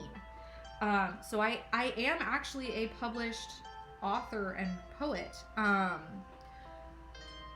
The first thing I ever got published was in a book of poetry. I was 13 years old, and it was awful. It was a terrible poem. Well, it's not a terrible poem. I still have a copy of it somewhere around here. But yeah, my sister says hi. Hi, Vex's sister. How you doing? Window, you redeemed 3 hydrates. I see those, and I'm drinking up. So 1, 2, and 3. There we go. Okay. I do not recommend. That's okay. You don't have to recommend the linen. I know it's going to be a pain in the butt. I'm going to try it anyway at some point. I'm okay. I did my first session in my own D&D campaign on Saturday. Oh, that's so exciting, Witchy! That's awesome. I never cross stitch, but I want to do it. But I can crochet and draw a lot more. I know how to knit. I'm not very good at it, but I do know how to do it. I can crochet, but I don't do it much anymore because it hurts my fingers, like the way I have to like hold everything. So I almost always stick to this now because I use these fingers and not these fingers to hold things. And I do a decent amount of drawing. I do some digital art and stuff like that. I'm hoping to get some of my digital art up into my shop as well. One of the things I designed, where did I put it? I designed some bookmarks and things like that I'm working on how to like get them printed out and cut out. I just got a silhouette cameo 4 for my birthday from my partner, who is amazingly supportive of all of this. Like he's such a wonderful partner. But he is amazingly wonderfully supportive of me doing all of this stuff. And he was like, "Oh, you know, I know you wanna start doing this and being able to offer this." Because those of you who are around a lot, you know, I do like nerdy cross stitching, and I talk about books, and we swap book recommendations all the time, and stuff like that. So I want a way to tie a lot of those things together. So I'm working on some bookmark patterns that are like TTRPG related, because that's one of my special interests is TTRPGs, and I'm working on some Pokemon bookmark patterns, and as well as, you know, the hoops that I've been doing. So those would be cross stitch, but I also want to design like just some, you know, printable bookmark patterns as well, or like ones that you can order from me and stuff like that. So I'm working on, you know, a few different things that I've got in the works. But that's my problem, is I have too many ideas and not enough time right now, so I'm having to like pick and choose like one thing at a time to focus on and to work on. So but I'm so excited that everyone has been like so wonderfully supportive so far of like basically everything that I've mentioned. That it's a good problem to have, of too many ideas and not enough time, rather than the other way around. I'd much rather have it this way than, you know, any type of artist block where I can't figure out what to do next. But I've got so many, and I was mentioning earlier, I think it would be really fun to make some sampler cross stitch designs for like Stardew Valley, like the little fruits and veggies and stuff like that from Stardew Valley. I think those would make like some really cute little like old school sampler style stuff. But yeah, I don't like grading because it's time consuming, but you have to be very sure of how well you can count. Yeah, I've definitely made mistakes counting. Actually, I made like 3 mistakes when I was first doing this. So this particular piece, as you can see down here, the feet end here, and I did like a whole 10 extra stitches. I don't know what I did. I made so many mistakes gridding this one, and it all worked out because when I was counting off of the same corner every time. If I had been counting off the corner and then off the center and then off a different corner, like it would have been a mess. But I don't know what the heck happened when I was gridding the back of this one. So I may try to do less of the gridding, but the problem is if I don't do the gridding, then I can't necessarily let you guys vote on the colors that I'm doing, because I often go off of my grid. Because if you guys vote on what colors I stitch next, I kind of have to bounce around rather than like working my way across a piece, like I would normally do. But yeah. Valentine, thank you for the follow. I appreciate you.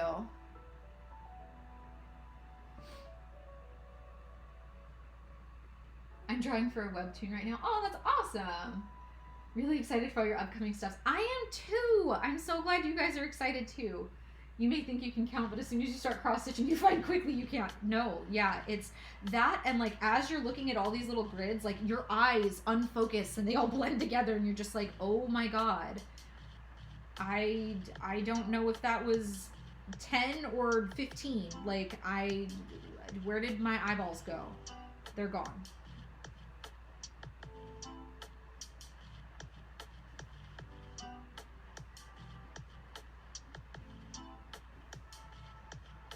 I try to like double count all the time so that I don't mess up, or I'm still gonna mess up, but I mess up less. I just saw your full library of patterns, and wow, I love all of them. Oh, thank you. Yeah, I think I've got 27, over 30 now. in there. And I mean, there's over 1,000 Pokemon, and a lot of them have like regional variations and like stuff like that. So not all of them are going to be available on my Etsy. So Love Disc is actually the first one that is exclusive to the Patreon. And there's definitely going to be more that are going to be exclusive. Cinderace is going to be coming down off of Etsy, and that's going to be exclusive to the Patreon as well. And somebody was asking like, oh, are you going to do shinies? And I was like, you know what? I might go and do shinies and make those exclusive to the Patreon as well. So it's a matter of, you know, just continuing to build out the library, because it does take me, you know, some time to make my patterns and stuff. And I'm playing around with a new way of making my patterns, and I'm actually liking how they, like, this one I did with a new method of making the patterns, and I feel like it's more accurate, and it turned out better. So I actually might be going back and revamping some of the ones that I have in there, and like making a version 2, basically. Doing a version 2 and doing them with my new method of pattern making. But yeah, my series being done because he was trying to spell with it and it's 3 times to get it right. That's okay. What program do you use to make the patterns? I like PC Stitch, but it hasn't been updated in years. So I used to use PC Stitch Pro, and then I switched to a Mac a few years ago, and so now I'm using Mac Stitch. It's very, very similar to PC Stitch Pro, but again, I haven't used PC Stitch Pro in probably 5 years or so. I've been using Mac Stitch, but Mac Stitch doesn't work on Windows, and PC Stitch Pro doesn't work on Mac, so you kind of gotta take your pick. Do they all fit into 5-inch hoops? No, they do not all fit into 5-inch hoops. Generally speaking, like the smaller evolutions are going to be in a smaller hoop, and the bigger evolutions are going to be in a bigger hoop. I think like Bulbasaur's a 4-inch hoop, and I think Ivysaur is about a 5-inch hoop, and like Venusaur is like a 6 to 7-inch hoop. But I haven't finished stitching them all myself yet, so I don't confirm on there what size hoop they're in until I personally have stitched it and seen for a fact, yes, this fits comfortably in this size hoop. Because there is a little bit of guesswork with it. Because like I said, like with this grid on the back, like this grid goes all the way to the corner, but Sylveon's feet don't go all the way over here, but the ears are all the way up in the corner here. So I'm gonna like reposition this, and this is actually probably too big of a hoop for this Pokemon. So I'm gonna downsize this, and I'm gonna have to recenter. So it very much depends on like how the Pokemon is oriented and how much of their grid they take up, and then how big the grid is. Because like I said, like, you know, a Pokemon that's 80 stitches across is not going to fit in a 5-inch hoop. But the ones that are like 40 to 50 stitches across, they'll fit in a 5-inch hoop. So I can give you a rough estimate on some of them, but until I confirm for myself, I don't want to tell you like, yeah, that'll fit, because I'm just big on confirming for myself before I, you know, confidently say. So some of my patterns on my Etsy shop, you'll see like fits in a 5-inch hoop. That's because I've tested it out myself, and I know for a fact it'll fit in a 5-inch hoop. If you're using 14 count fabric, if you're using 11, it won't. If you're using 18, it'll probably fit in a smaller hoop than that. So it's, all of it is so relative. Like, sorry. I'm babbling probably incoherently. I apologize. I've got like 2 more stitches left of this color, and then we're gonna be voting again. 1, 2, 3, and 4. Where am I going? 1, 2, 3, and 4. 1, 2, 3, 4, and ba-doop-a-doop. Right here. Alright. Almost done with this color. Where's the last one? Let me highlight that one because it's on this page. Okay.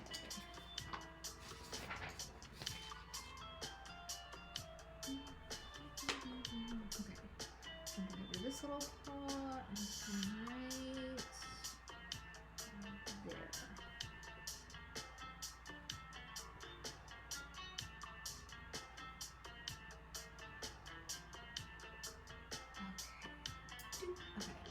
Did a Gengar pattern get made? Yes, I do have a Gengar pattern, and Gengar is available on the Etsy and through Patreon, so you can find that anywhere. If you're just looking for Gengar, Gengar is actually one of my most popular patterns. I did not realize how popular Gengar was. Somebody requested that I make it, and everybody loves the Gengar pattern. Like, oh man. Would Shiny be the same pattern but with a different color thread? Yes. Yeah. Shinies it's the same Pokemon, it's just colored differently, so I would be I would make it with the same pattern, but I would have to rework it with the new set of colors. So those would definitely be quicker for me to make, because I can just take my base color and just start swapping the colors out off of my base pattern. But it is still something that I have to sit down and do. You know, it does take some time. What did you use for the gridding? Is it marked or stitched? I can't tell, and I've never done it. I just use pencil. I just use like the clicky pencil. What the heck am I talking about?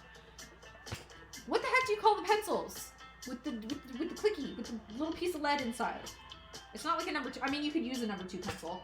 I also know people who use Frisian pens, Frixion, and they do their gridding on the front. And then when they're done, they just use an iron over the top of it. And so the Frisian mechanical pencil, for the love, oh my God, thank you guys. Holy cow. My brain did not want to come up with the word mechanical right then. They use the Frisian pens on the front. I personally have never done that, but I have heard that it works great. I've heard a couple people say that if the piece gets too cold, that the Frisian will show back up again. But like I said, I've never used it, so I cannot confirm any of that. But yeah, I have heard people use Frisian to grid the fronts of their pieces instead of the backs. But I just use a mechanical pencil. I've also used a ballpoint pen before a couple times. As long as you're not backlighting your piece, no one is going to see your grid. Like, you can't see it, and if it's up on a wall, no one's going to see the grid through the piece. Like, if I held this up to the light, yeah, you'd be able to see the grid through it, but don't do that, I guess. Yeah, holy heck, I could not think of the word mechanical, because he's a gremlin. Yes, Gengar is a gremlin, absolutely. I use them, but just for stuff that I'm using at home, because shipping and freezing temps make the inks come back. Yes, yeah, I've heard basically if it freezes, the ink will come back. I use thread to trace the grid so I can see it on the front and the back. Yeah, you can also just do a running stitch, just a real loose running stitch. And then you can just like pull it out when you're done. I haven't done it that method, but I know people who absolutely do it. Kaylee Fluff says that they do it that way. Mechanical pencils and Frisian pens to mark the stitches. Just don't stick it in the fridge and you should be fine. I mean, hey, you don't know how cold it gets in my house. Back when I was in California, we did not have a working heater, so it didn't get freezing though. So I guess I probably would have been okay. I need to open up the poll again, and we are down to 8 colors. So let me edit this poll real quick. If you are over on Twitch, I apologize. You are not going to be able to vote in the poll. It is open for TikTok only. But as soon as it starts, here are the colors that you guys get to vote on. Colors 1, 2, 3, 4, 5, 6, 7, and 8. And yes, number 1 is just black. I haven't actually stitched the black on this pattern yet. I like the water-soluble pens and the running stitch. Yeah, there's also water-soluble pens. So you just like soak your piece and give it a little clean when you're done with it. I don't like using Frisian or the water-soluble pens because I don't want to wash my piece when I'm done. The fewer steps between completion and getting it on my wall, the better. So like running stitches, I would have to pull them out. Frisian pens, I'd have to iron the piece. Water soluble, I'd have to soak the piece and then iron the piece to like get it laid back out flat and everything. So like the least amount of steps is my jam. So, but that's like, you know, me personally. Okay, I'm gonna set this down because Tink is trying to drown me again. All right, that's 2. I see them, Tink. It gets decently cold in Cali if you live in the mountains or desert or by the beach. So I lived by the beach. I grew up in Orange County, and I lived there until a month ago, with the small caveat that for 3 months I lived in Washington. So the vast majority of my life, I lived in Southern California. Um, we got hail like twice in my entire life, and it never snowed. Ever, ever, ever. It never got below about 45 in the middle of the night, in the middle of winter. Thanksgiving, it would be 85 degrees regularly. Okay, so I have 3 hydrates. There's 1. There's 2. And there's 3. Oh, you can blow dry. Okay, so with Frisian, some Blackbird Stitches is saying you can blow dry it. Huh. Maybe I'll try that out then with the blow dryer. But again, like for me, least amount of steps. Least amount of steps. See, decently cold. No, that's not decently cold. We moved here to Maryland a month ago. And this is the coldest that I've ever experienced. And in fact, like, this is the first time I've ever lived somewhere where it has snowed. So the day after my birthday, I woke up to it snowing, and we had snow on the ground. And so that was like really, really magical.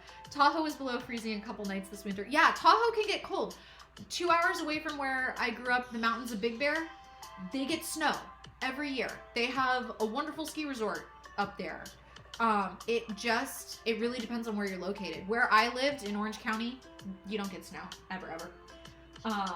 Where did you get that bobbin holder? I got this off of Etsy from, hold on, somebody asked me earlier. What the heck was it? It was Modern Hoopla. Modern Hoopla was where I got this little bobbin holder, and I think it is so freaking cute, and it has like a little magnet right here for your needle. But it's perfect for this, where I can like show you guys all the colors and not have to like lay them out every time. But for the poll, 1, 2, 3, 4, 5, 6, 7, and 8. Poll's gonna close in just a couple minutes. So vote on what color you want me to see me stitch next. When I first tried the Frisian pens, I did put the finished piece in the freezer. It was hilarious. Yeah, I feel like I need to like try out some of these things just to like see, like just to see how it goes. How are you adjusting to your new locale? You know what? I really like it here. There's so many more trees. Like, I grew up like, the trees in Southern California don't shed their leaves. We don't get like the fall colored leaves. It's just green year round. And like the seasonal changes, like they're there, but they're so subtle. My partner grew up in Pennsylvania and then lived in Virginia for like 6 years. And then he finally moved to California where we met. And he was like, it's just summer year round here. And I was like, no, like it's winter. And he was like, I'm walking outside in shorts and a t-shirt. It's summer. Like it doesn't get cold enough for you to call this winter. But no, me and the kids are really, really liking it. It's nice to have, some actual seasonal variation and stuff. So it's good. In Arizona, I don't think I'd have to blow dry it out. It's just hot enough that the pins would disappear on their own. Yeah, I feel like that would definitely be a problem in Southern California in the summer. Wheezy's Wool, thank you for the follow. I appreciate you. You had to iron it again after you put it in the fridge. We got swim last year, but barely any sun. I'm assuming that's sun last year, but barely any this year. Yeah, I've heard that like there's just not a lot of snow this year, so I don't know. Hopefully we'll get a little bit more snow before the season's over. That Nat, thank you for the follow. I appreciate you. Seasons are the best. I love the change. Yeah, it's really nice to like get to kind of experience that now. But yeah. Okay, we have. Why is it not highlighting it for me? Okay, number 4. Okay, so we're with number 4. Here's number 4. I need a sip of tea. Here we go. Okay, maybe not a sip, maybe a couple gulps. My tea is cold now. That's okay. It's because they drowned me in water, so it's anti-tea. Okay, here we go.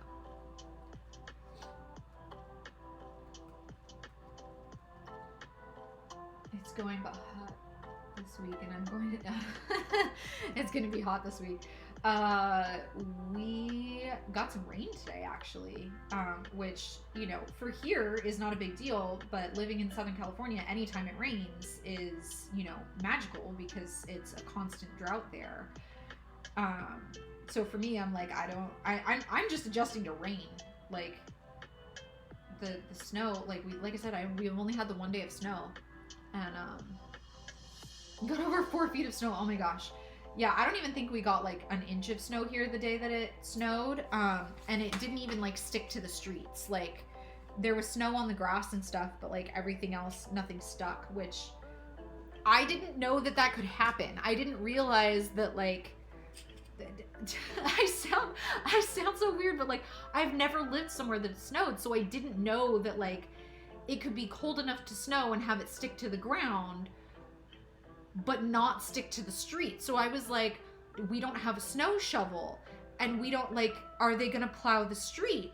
And my partner like looks outside, like looks out the front window, and he's like, no, it's not sticking to the street, we're fine. And I like look outside, and like the street and the driveway is all like, and the sidewalks, there's no snow on them, but the grass has like, you know, this little blanket of snow. And I was just like, this is so weird. Like for me to like wrap my brain around, you know, how weather works. Like I'm a grown adult, but I've just never experienced it. So I've never known that. Like, I know when people say like, oh, the snow doesn't stick, but I assumed that would be like, we had one day where it was just like light flurries, and so like nothing was sticking to the grass or anything, and so like I assumed that like that's what you guys meant. Like I used to live in LA. Yeah, I lived in Orange County. We lived just down the street from Disneyland.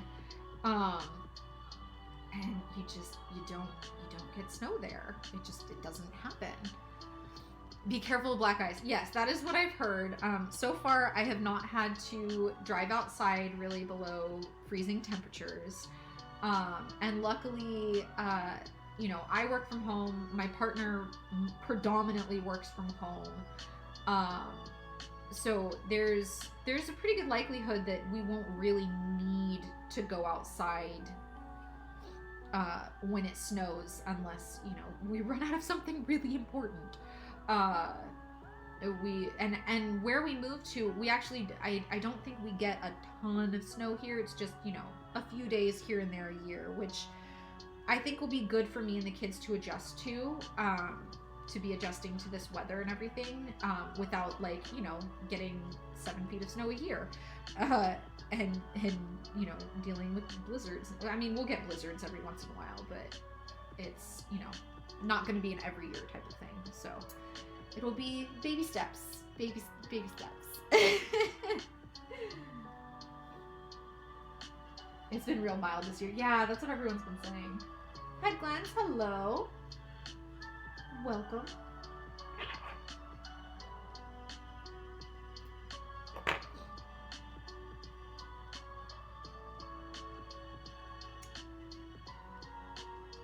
But yeah, this was actually so like I said, because we were living in Southern California, the kids, well, my older kiddo, I call them Mary and Pippin for the sake of internet anonymity. So Mary, my older one, despite the fact I recognize the irony of the rant I went on earlier about me not reading Lord of the Rings and not particularly liking it, but having seen the movies, my kids are Mary and Pippin.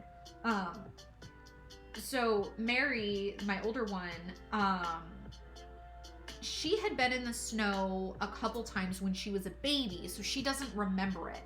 And the little one, Pippin, has never been in the snow, and like ever in their life.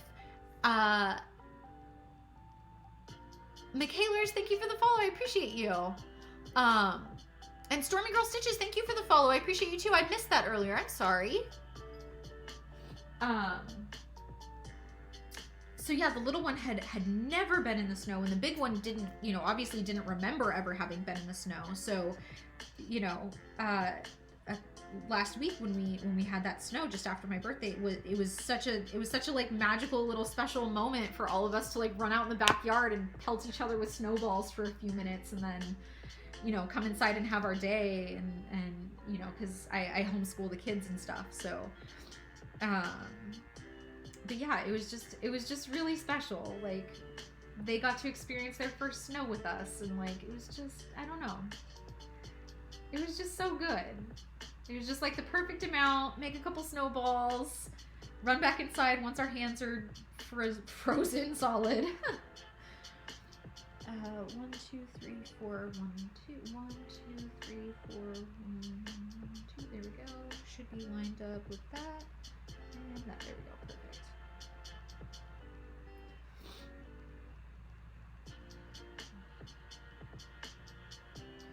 Am I doing the right color? I don't, what the? Okay. Okay, cool, L. You can count. I'm fine, guys. I'll be okay. I don't know what I'm doing. I'm making it up as I go.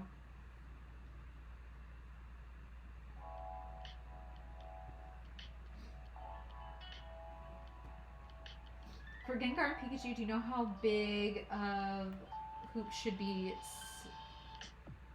I get to be safe? I believe, hold on.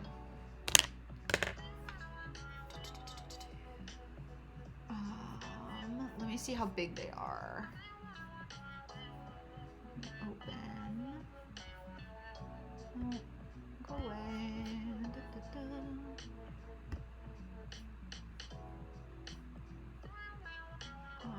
Open. Open, please. All right, let me take a look at Gengar first. I believe Gengar should fit. He is 81 stitches across and 73 stitches down. I believe he should fit in like a 7-inch hoop. I think he should fit in about a 7-inch hoop.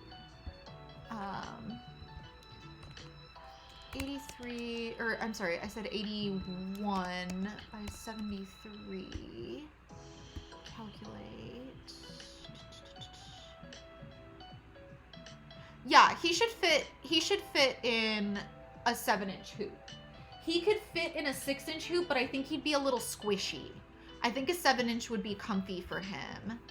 And then Pikachu, but please remember these are my estimates based off of like my calculations. I have not stitched Gengar or Pikachu yet with my patterns to confirm. Okay, Pikachu. Oh, Pikachu's weird. Okay, 62. So Pikachu is 60 across. And 63. 61. 61 down. Pikachu's kind of big. Pikachu should fit in like a 6-inch hoop. Pikachu, yeah, I'd say a 6-inch hoop would be good for Pikachu. So I'd say a 7-inch hoop for Gengar and a 6-inch hoop for Pikachu would be a pretty safe bet for both of those. Are my estimates. But I will not put that on the listings until until I've stitched them and like for sure confirmed. But I'm pretty confident. My estimates are usually pretty good.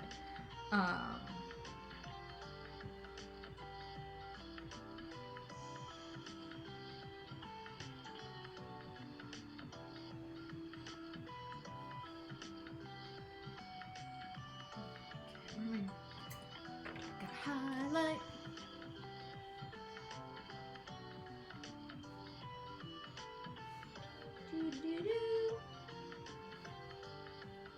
Where did I jump to? You.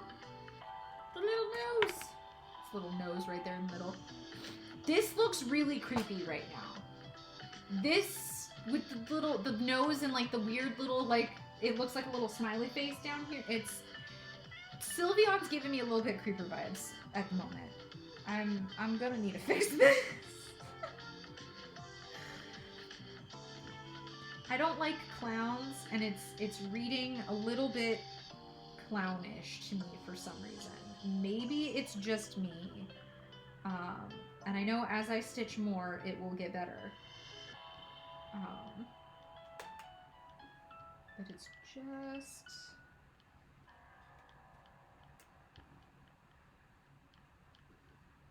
a little bit.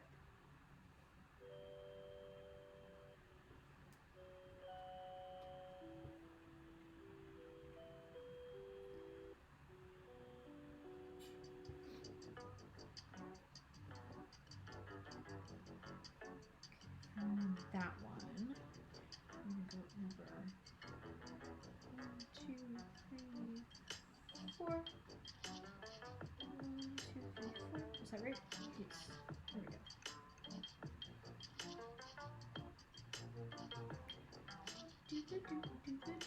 There we go.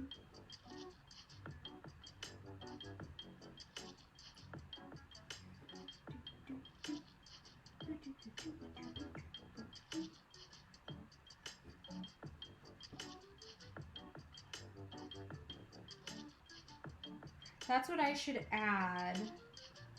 I need to add that to the Patreon downloads page. I need to add like what size hoops they fit in, because as you're asking me this, I'm realizing that that's not listed. It's only listed in the Etsy listings and not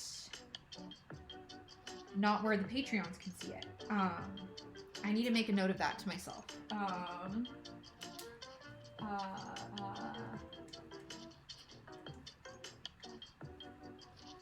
List hoop sizes needed. See, little things like this that occur to me while I'm talking to you guys, that don't occur to me on my own. You guys ask me good questions, and then I'm like, ah, yes, that's a thing. Yeah, those should be those. I should update the downloads page with approximate hoop sizes, and then like for sure hoop sizes once I've confirmed them.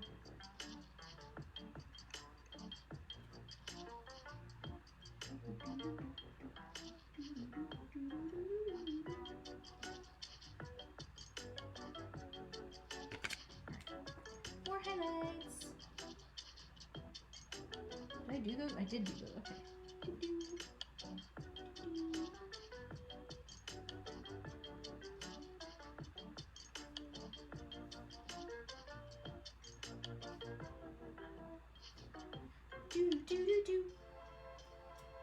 Okay, cool. Here we go. A pan pour.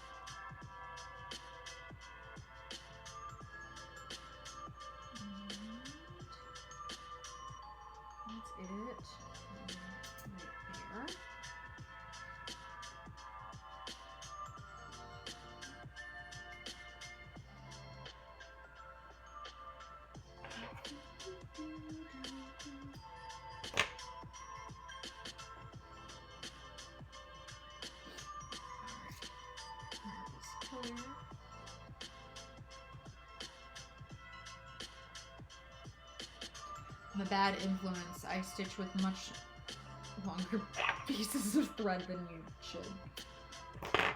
Listen to my words and not... What is it? Do as I say, not as I do. 18-inch lengths, guys. Not whatever nonsense. I do like a whole arm length.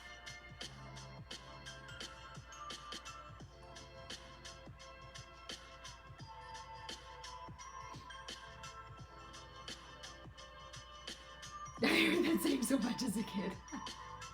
My computer's Wi-Fi isn't working. Aw, I'm sorry, Vex.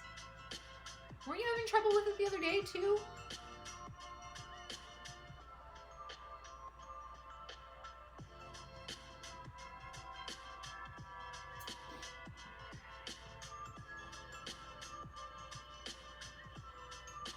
Okay. Highlight that little bit right there, just right there. And here. Okay.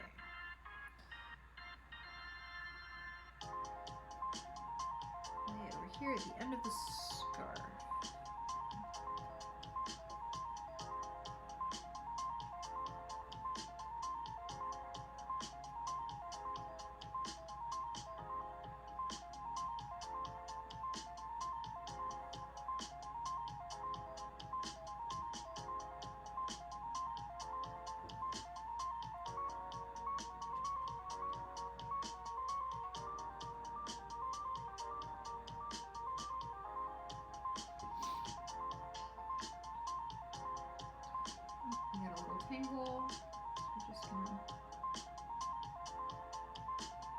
I'm going to insert the needle into the thread, through the knot, and like gently pull, and one of the sides will usually let it unravel like that. Are you using 14 count? Yes, I almost exclusively use 14 count. That is my preferred stitch count. I have done pieces on other sizes before. I have done a few on 11. I was working on a really, really big piece that I don't remember if I was using 18 or 28. I was probably using 18 because I could not find 14 count large enough. And even with the 18 count, it was still like 3 feet by like 1.5 feet or something like that. And I wanted to use, I wasn't using a hoop. I was using my scroll frame, and I couldn't find a scroll frame big enough to handle using 14 count. The piece would have been way, way, way too big. 1, 2, 3, 4, 1, 2, 3, 4, 5. 1, 2, 3, 4, 5. Perfect. So yeah, I went up to I think 18 count so that I could stitch in my scroll frame. But now that I have this, I prefer this by far. It is probably my favorite stitching, random stitching thing that I've ever gotten. But I think it's helped me the most, made the biggest impact on my stitching, is using a hoop and then using this thing. Alright, let me highlight what I've done.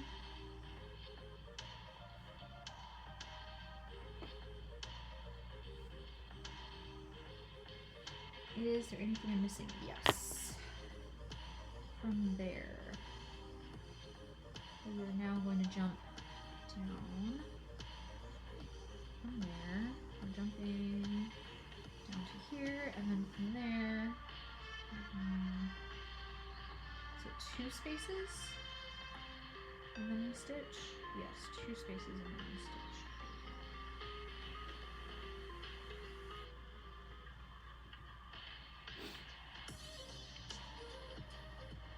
I think we might need to get a new one soon. Aw, that's a bummer. I'm sorry.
Cinnamon Rolls, thank you for the follow. I appreciate you.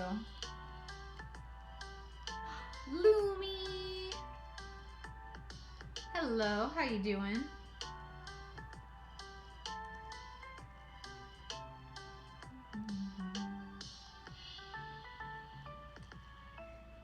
Hi.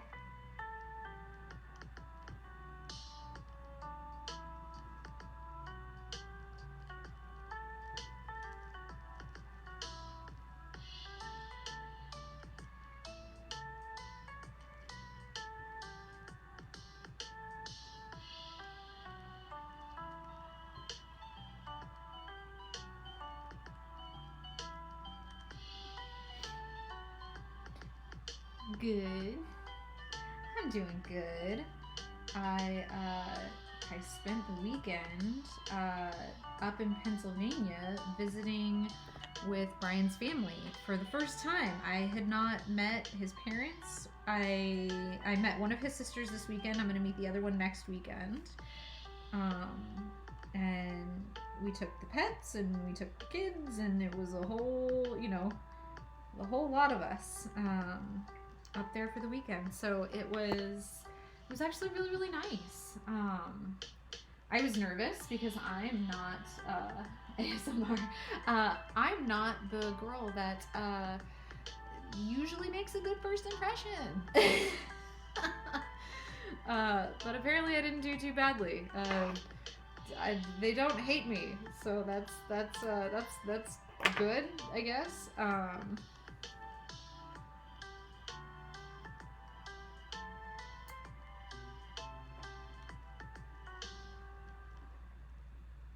I'm not usually what people have in mind for their children.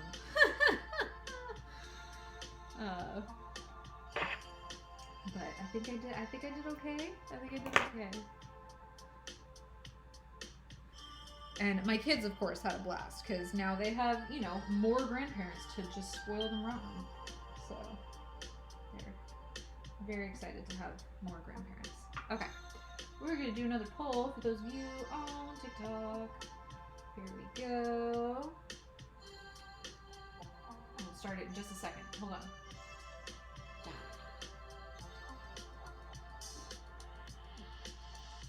I feel like yeah.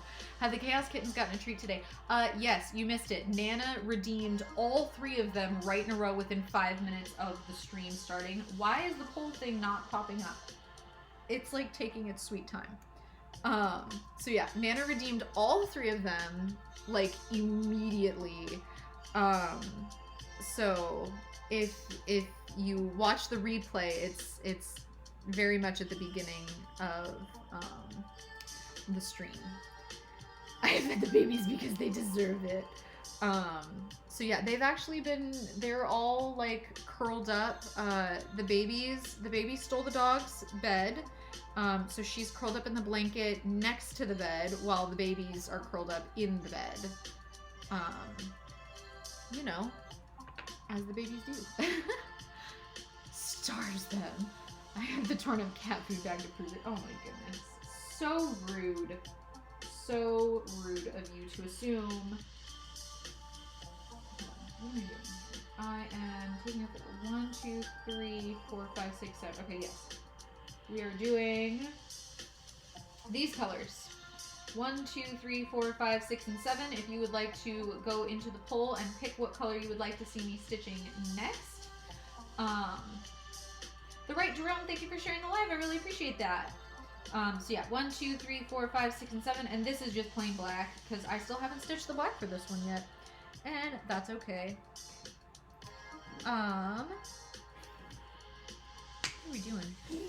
So I'm gonna have the poll open for like, I don't know, 5 minutes or so, something like that. And I'm gonna drink some tea and just chat with you guys while you guys vote. Headlands, hello. How are you doing tonight? Lovely to see you.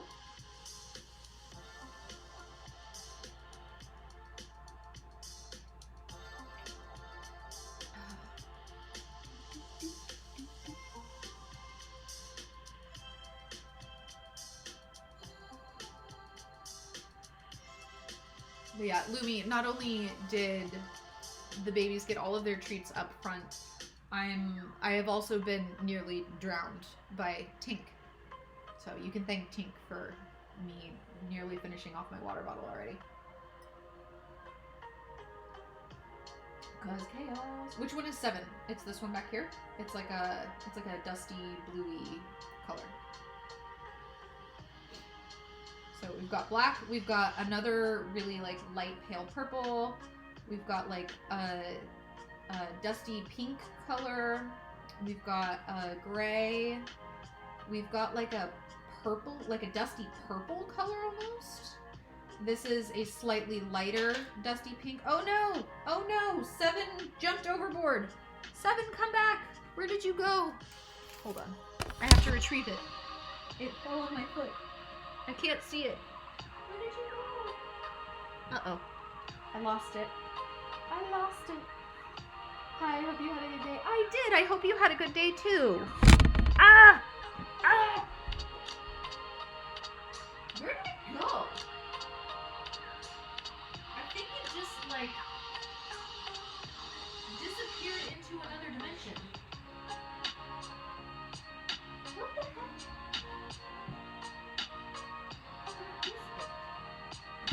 Ow. It's not down here. It fell on my foot. I felt it.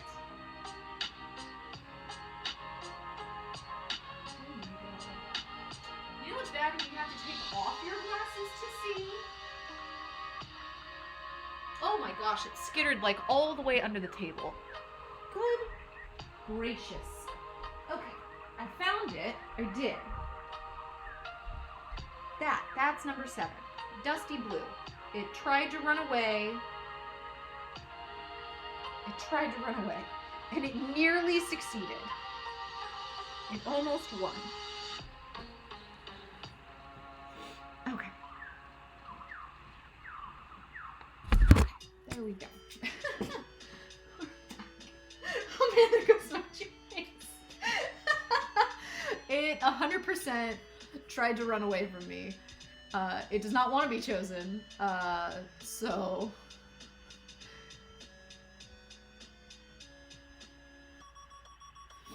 Oh man. 7, 8, 9. Yeah, he's on his way to eat 9. But, oh my goodness. I don't think I've ever had one try to run away from me before. Okay. Got my fuzzy bathrobe on tonight, Lumi. Because I straight up, I woke up in Pennsylvania this morning, so we like drove all the way back from Pennsylvania. And like this morning after I woke up, I like went downstairs and I had breakfast with everybody and everything. And then I was like sitting in the rocking chair and I finished up Abra for like cute little Abra. I like finished him up and then I like laid down on the couch and I just like woke up 2 hours later. Like I just passed out on his parents' couch and I was like, oh my gosh, I feel so bad. Like I'm a guest in their house and I literally just like took a nap on their couch. Just like, I was just like, I'm so sorry. And his mom was so sweet about it. She was like, no, I'm just so glad you feel comfortable enough here and like safe enough here to like just fall asleep on the couch. And I was like, okay, if you say so. But like, I was so tired. I literally just passed out on the couch. Like, and it was like first thing in the morning. Like I hadn't even been awake for very long either. Oh wow, 60% voting for number 3. Okay, there we go. Yeah, I just, okay. Another one tried to jump out. They're all jumping out now. Stop following 7's lead. 7 is a bad influence. Stay. Get in there, okay. 7, you're a bad influence. Okay, so this is the color that we picked. Really pretty, like, shiny, dusty, rose, pinky color. What in the heck is going on with this? Let me do this.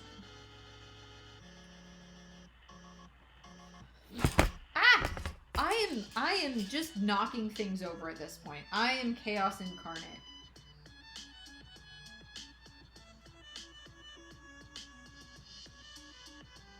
welcome to my live stream where I knock things over and dump water all over myself like I did at the beginning of the stream. That was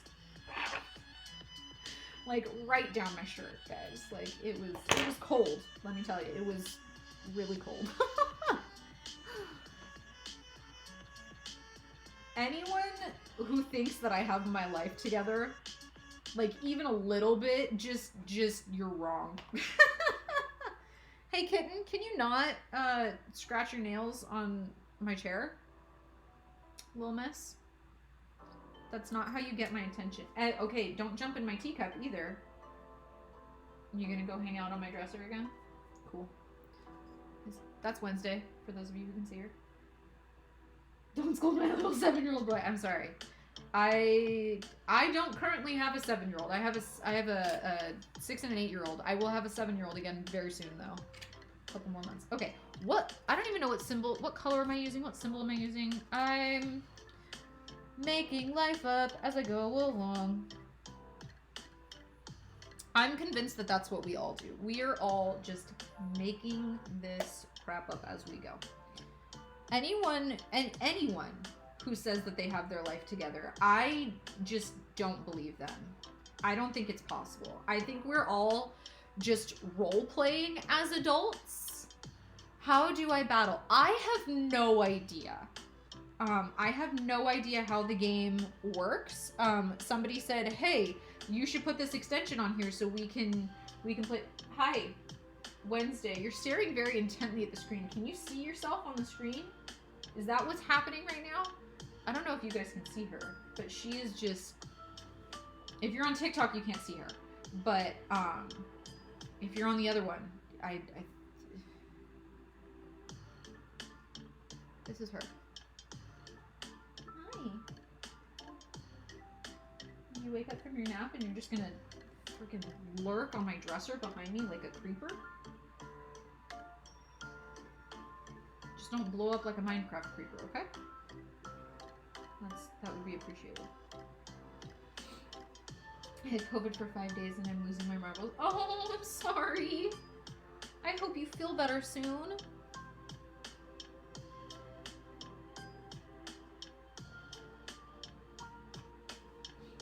Are you on Twitch? I am. I'm not allowed to say that word on here because Clock Daddy gets mad if I say that word. But yes, I am. It is the same as my screen name here, except the O is a 0 instead of an O. But there's also a link in my bio if you would like to hop over there and redeem rewards points for watching over there. You know, like everyone trying to drown me by making me drink just a ridiculous amount of water. Okay, we are bouncing around with this color as well. A lot of these colors are like this for this pattern. Okay, I think...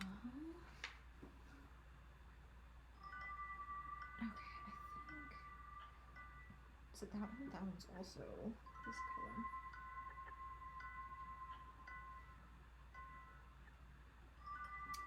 But yeah. Same VM in the middle of reading this. Hopefully it'll answer. Yeah, there's some like Google Docs and stuff like that that teach you how to play the game, but I legitimately have no idea how the Pokemon game works on there.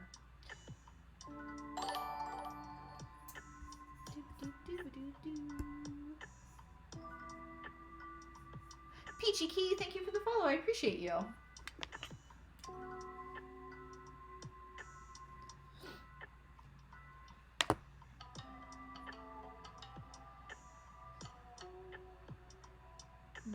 Where am I going?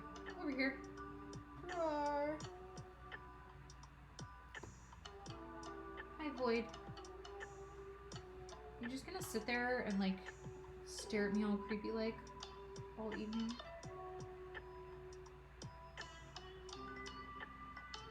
Did no one teach you that that's rude?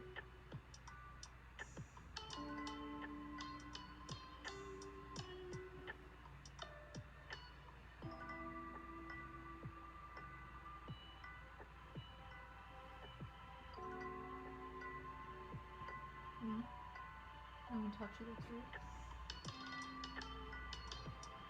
That's fine. You can hang out with me. I love you, pretty girl.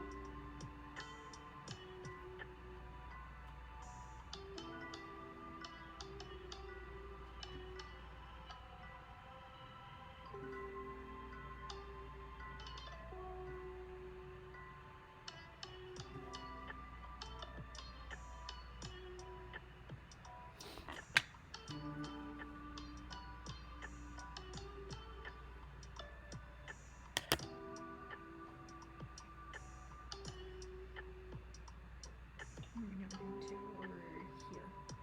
Is that right? Yes, it is. Here we go. If anyone's interested, Super Bowl might come to overtime. Cool. I don't sports, but apparently we were recommended to leave Pennsylvania before the Super Bowl today. For reasons, because I guess that's a thing that Philly does. But I don't know. I don't understand sports in general, like pretty much any of them. Those of you who do watch over on the Purple app, not on TikTok, I often wear sweaters that have logos from Yellow's Marble Races. Marble racing is the only sports that I watch.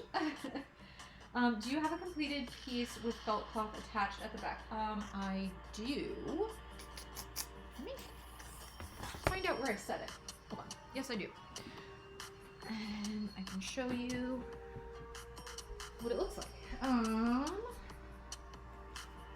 Got one somewhere. So there's a few different ways that you can finish backs. Yeah, here's one. I got this one, I got this one,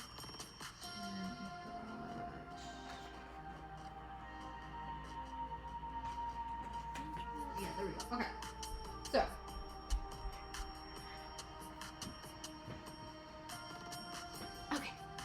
sliding back into my chair. Okay, here we go. So this is the way that I showed you guys how I do it earlier.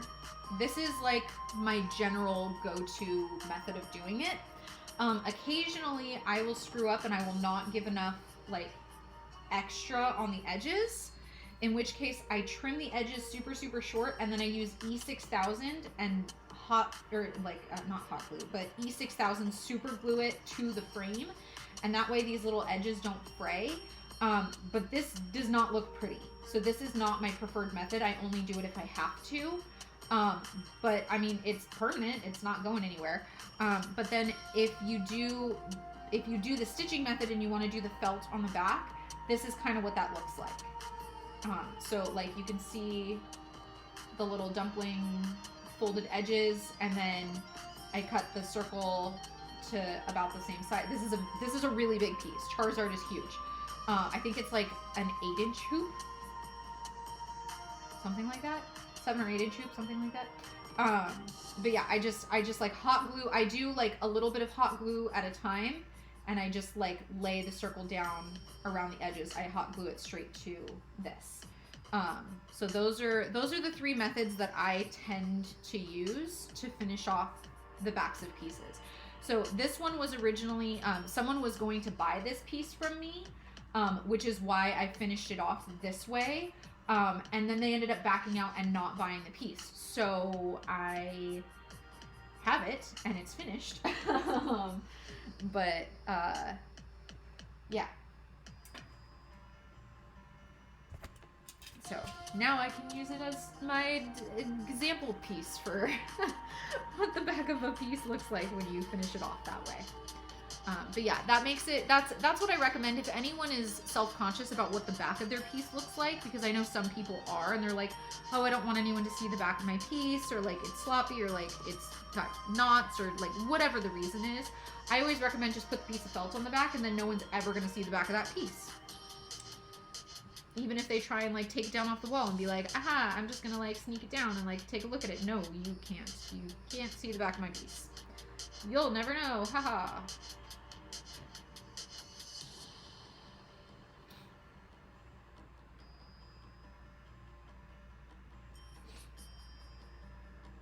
I need a clamp like that.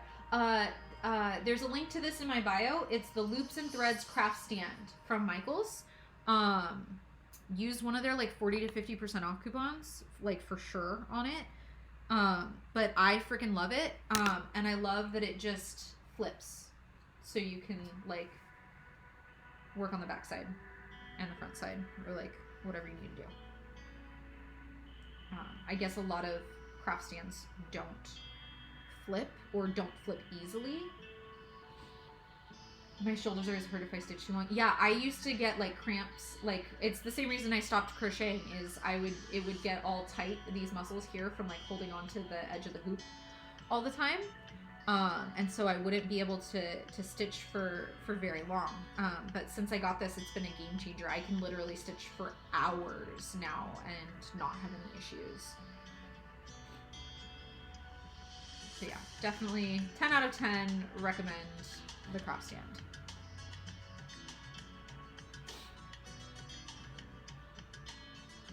You got a Squirtle! That's awesome. Yay, Squirtle. I still don't know what my starter Pokemon is. Supposedly I got one at some point. It says that I started the game, but I don't remember ever seeing what my starter Pokemon was. So I don't know, and I don't know how to like look up the Pokedex to find out. I have no idea how to play the game. Okay, so I went there. I'm gonna jump across. I'm gonna jump across there first. Is that where we're going? Is that it? Nope, nope, nope. Down. There we go. There, I think. I guess.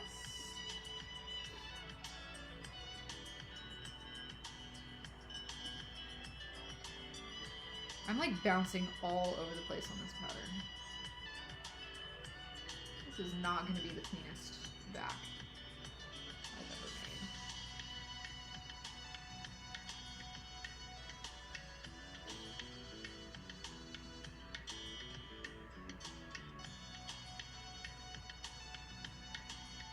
It's appropriate since I've done your Squirtle cross stitch. Oh, that's awesome.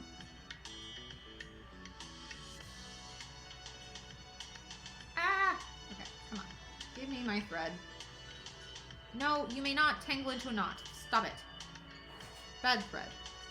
Wednesday, you can't jump in that box, please.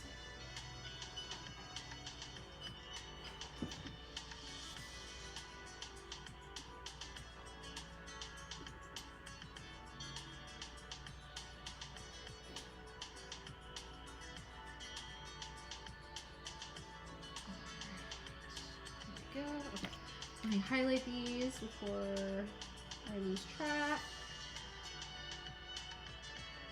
Okay, I've got one more over there, and I think that's it for this little area.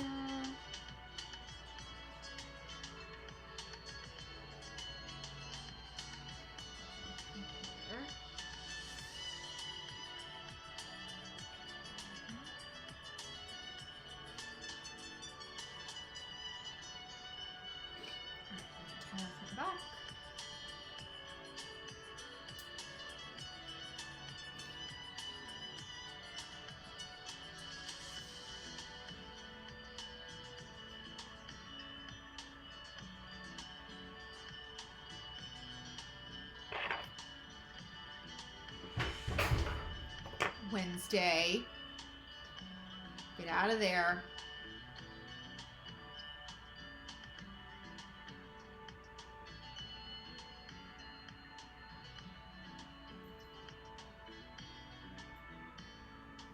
See, now you woke your brother up. Now he's gonna come get into trouble too.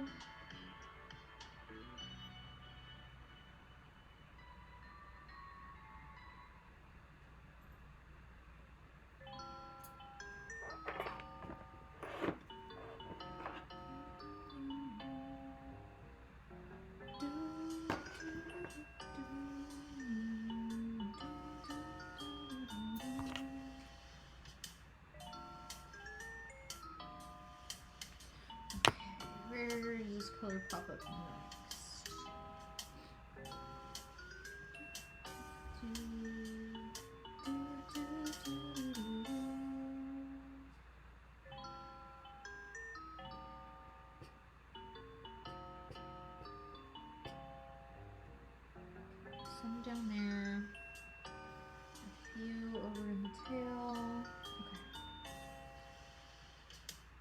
What are you stitching? I am stitching a Sylveon.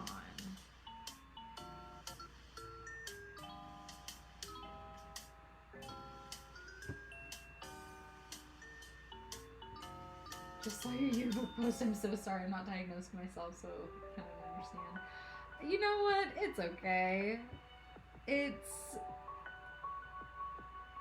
doesn't surprise me, and also like I'm honestly surprised I didn't get more comments like that on my yearbooks and like in my report cards and things like that. Like I actually thought it was funny, and like to be fair, my teachers did write those in my yearbook, but it was very much in good fun and good humor. The history teacher that I was talking about in that post, who was like, I hope my teaching didn't interfere with your reading, he absolutely took it in good humor, because I got a big old knot on the back of my piece, guys. I'm a professional. Can you tell? Like my piece, the thread literally shredded on me. He actually was poking fun in a very good-natured way. I was one of his best students, and was always very much participating in class and things like that. But he did get frustrated at one point that I was reading in class, and he interrupted my reading to be like, "You're not paying attention." And I was like, "Yes, I am." And he was like, "Well, what did I just say?" And I spat out the last minute or so of what he had said, basically word for word. And he was like, okay, I guess you can continue reading. And so it just became this kind of joke in the class that if I was reading, that was part of how I was paying attention. And absolutely, I need to be doing something with my hands in order to pay attention. So I cross-stitched in high school. I made friendship bracelets in class. I would eat in class, and some of my teachers allowed me to do that, even though there was kind of a school policy that you weren't allowed to eat in class, because they all knew that I was paying attention, and that I wasn't doing it to be distracting to anybody else, but because I genuinely needed to be doing something. The other thing that I learned is chewing gum helped. So if I had classes where I wasn't allowed to eat, because there was still some teachers who wouldn't allow you to eat in class, I would chew gum in class. And if they caught me and they're like, "You need to spit the gum out," I would just like stick the gum to the roof of my mouth so that like there was just something there. And stuff like that. But I took those things with me to college, and I used those in college, those tools in college as well, to know like I need to chew gum in class, or I need to be doodling on my paper in class, or if I could handwrite the notes as the teacher was talking, that was a really good way to get through lectures and be processing what was said in the lectures and things like that. So we've all got, our coping mechanisms, and we figure out, what works for us. Right there.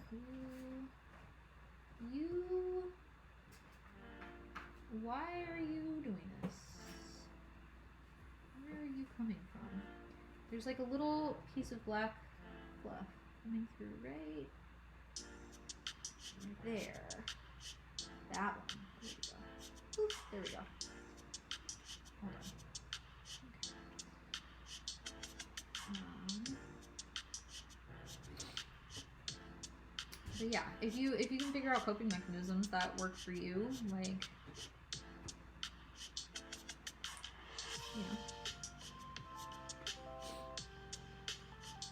my mother used to do stitching like this. I got really into this in my childhood. Oh, that's awesome. Now I don't remember enough, but it's refreshing. If you would like to learn again, I do have a how to cross stitch guide. There's a link in my bio to get over to it. Get back into it. If it's something that is nostalgic or that makes you happy or you feel good doing it, like, do it. I'm an enabler, by the way. I will absolutely enable you to do all the hobbies. Do the things that make you happy. Chronic doodler here. Also pen chewer. Oh, I did not do pen chewing, but I bit my nails really, really badly for many, many years, and now they've finally grown out. They look terrible right now because they're all chipped. But Mary wanted to, my older kiddo, I call them Mary and Pippin. My older kiddo wanted to paint her nails, and so we painted our nails gold together last week. So mine are chipping now, so I'm gonna have to redo them or take the polish off. But I got a number of detentions for one teacher for reading in class, even though I had a 95 and 97 hours. That's obnoxious. Like, that, why are you teaching if you don't understand that some kids have coping mechanisms that are different than yours? And like, if the kid is doing fine in school, like, let them cope.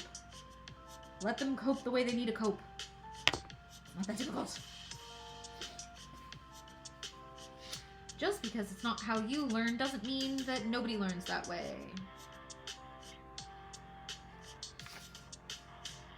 Okay. Going down onto the feeties.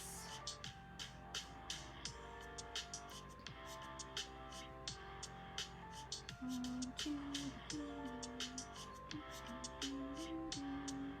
going to start over on this foot.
Dark Velvet, thank you for the follow. I appreciate you.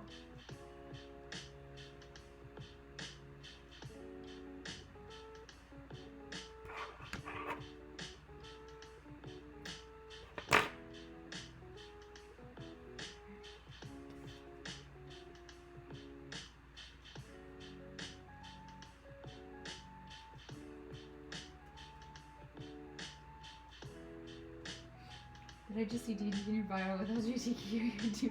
Yes. Our Discord server originally started as predominantly a D&D server. I run D&D games for kids, particularly my kids and their cousins. So that's actually kind of how my TikTok took off originally, was me telling stories of the games that they were playing, and silly stories and stuff like that.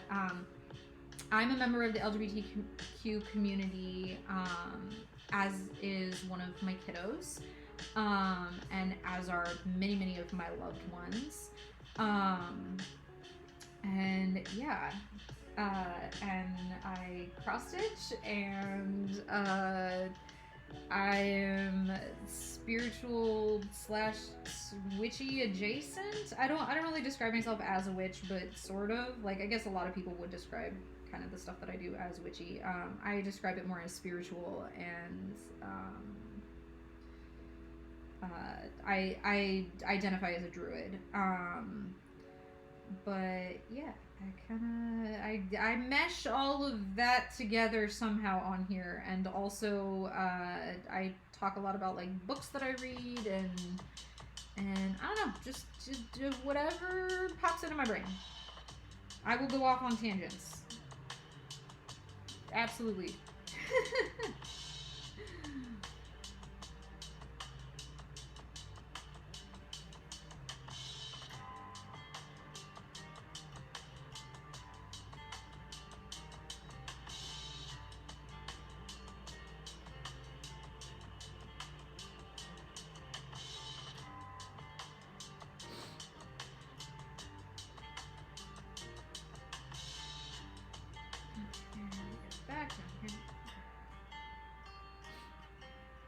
Same. I just call myself pagan. Yeah, exactly.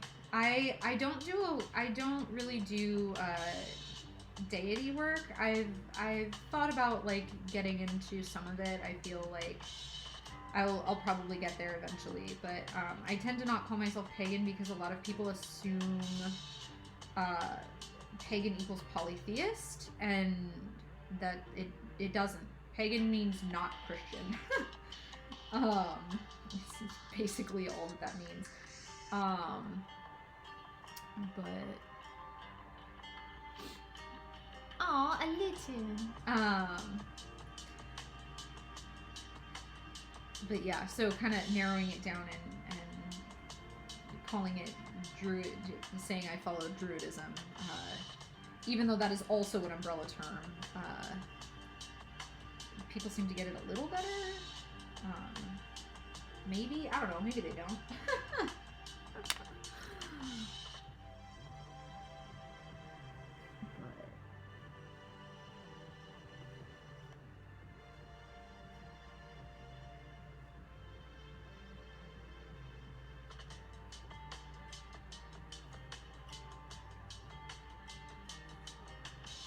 Do that one? Yes, I did. Okay. Cool. All right. I think that is it for this color. I'm going to double check. They tend to have their own assumptions about it. Yeah.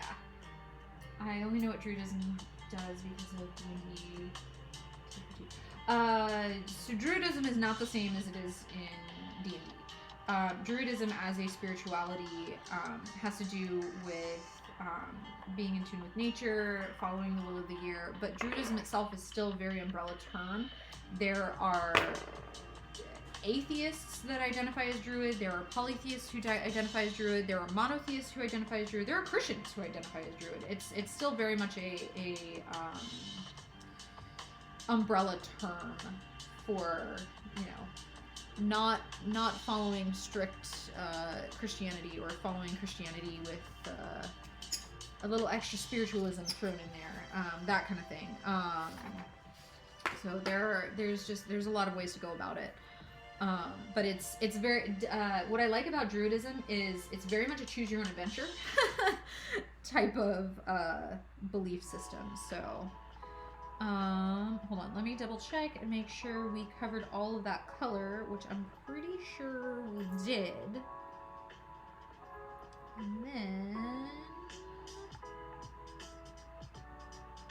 cool. All right, then I'm gonna open up the poll again, and you guys can vote on the next color that I'll be doing. We're getting through quite a few colors tonight.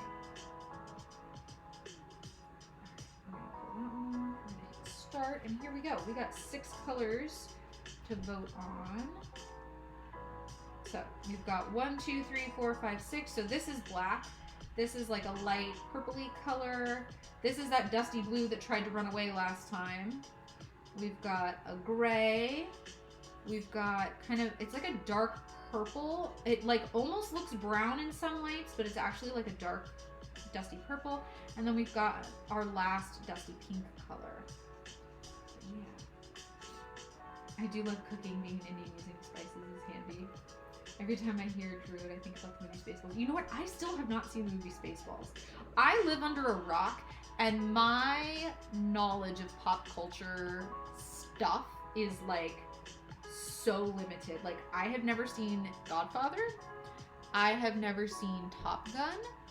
I have never seen Spaceballs. I live under a rock. Glenn, thank you for the follow. I appreciate you. But I read a lot of books, so I hope that makes up for it a little bit, maybe. But yeah, so if you're over on TikTok, jump into the poll and vote on what color you would like to see me stitch next. We've got 6 color options, and there's a couple whites too, but I'm not leaving those in to vote on because there's a lot of white, and I'm going to end with those rather than doing them in the middle. I always think my piece looks cleaner if I end with the, I start with blacks and end with lights. Although in this piece I didn't start with blacks because there's only a little bit. I started with, this is actually like a really dark navy blue, but it looks like black, so But you aren't missing anything by not seeing those movies. Okay, well that's good. Okay, cool. Then I'm doing just fine in life. Okay, to be fair, okay, here's the other thing. I had never seen a Miyazaki film until about a month ago. And the first one I watched was Spirited Away, and then we watched My Neighbor Totoro, and then we watched Kiki's Delivery Service. So I've seen like 3 of them in like the last. Bye, see you later, Sandy Alone. I can speak, I swear. But yeah, now I've seen like 3 of them, and they're so cute, and they're so like, I don't know, just like wholesome, cute, fun, I don't know, like adorable little. I like them. But yeah, I had never seen any of those either. So those are the only 3 of those that I've seen. But yeah, I don't know. I don't watch a lot of like TV shows and movies. Honestly. I do a lot more reading. You need to watch Hell's Moving Castle. Okay, so I found out that Hell's Moving Castle was based on a book by Diana Wynne Jones. And for those of you who were here earlier when I was giving book recommendations, Diana Wynne Jones wrote The Chronicles of Crestomancy, which I read as a kid and loved. I've read them probably like 3 or 4 times. I love that series, but I didn't know that Hell's Moving Castle was a book written by her, or I would have read it and watched the movie years ago. So the last time I was at Barnes & Noble, I bought Hell's Moving Castle, and so now I want to read the book before I watch the movie. But yeah, we've been watching all the Ghibli movies on Friday nights with the kids. Oh, that's awesome. Yeah, that's kind of what we were doing too, is we watched a few of them with the kids over the last few weeks, because like, I don't know, like I had never seen any of them, so of course my kids had never seen any of them either. You might enjoy Ranma 1/2. It's a fun anime. I don't watch a whole lot of anime, but I'm definitely open to stuff, but I don't tend to watch a whole lot of TV. Like I said, like I tend to like do like sometimes I'll watch TV while I'm stitching and stuff like that. But for almost a month that we moved in here, like almost the whole first month once we moved in here, we didn't even have the TV set up. We didn't even plug it in. Like it was still in the box. I don't know. But yeah, we watched a couple of the Ghibli films, and then hi baby boy. Wednesday, get out of the dog's food. You leave her food alone. You already had yours, little brat. Oh, hi, sir. Are you coming to get in trouble now? Hell's Moving Castle I read with a book club and then watched the movie. That was amazing. Yeah, like I said, I didn't even realize that like she had written the book, and like I love her work, so, or at least I love her Chronicles of Crestomancy series, so I gotta read the book, gotta do the stuff. Okay, 25. Oh, Clover, did he get too close to you? I know, you're feeling very grumpy tonight. Did he try and pounce on you? You don't need to bark, though. I know. Okay, number 1, number 3, and number 6 all tied. Okay, so we got hold on. 1 and 3 and 6. So we're gonna pull out our Ducky Dice of Fate. Where'd the Ducky Dice go? Here they are. Okay, we've got our Ducky Dice of Fate. So for those of you who weren't here earlier, who've never seen this before, these are my Ducky Dice of, I'm sorry, not Ducky Dice of Fate, Ducky Dice of Destiny. And they have little rubber duck inclusions in them, like the whole set of them. And they sit in their little rubber duck bathtub. And I love them. And they're adorable. And so we're going to, okay, so this will be numbers 1 and 2, 3 and 4, 5 and 6. So, depending on what I roll, try and get this in. I rolled a 1. A 1. So we're going to stitch the little bit of black that we have to stitch. In the little slots. Get in there. Where did you get those? I believe he got them off of Etsy. My partner got them for me for Christmas or my birthday. maybe a year or two ago. And I believe he got them off of Etsy, and I believe the little bathtub is extra, but they're super cute, and I love them so much. They're, yeah, absolutely. He got them because we play D&D and other TTRPGs, so we both have like a bunch of sets of dice. So I actually don't use these dice for D&D or for TTRPGs. These are literally the ones that like live in my craft area, and I use them for stuff like this. And I also use them when I'm homeschooling my kids. We like use them for various things during homeschool.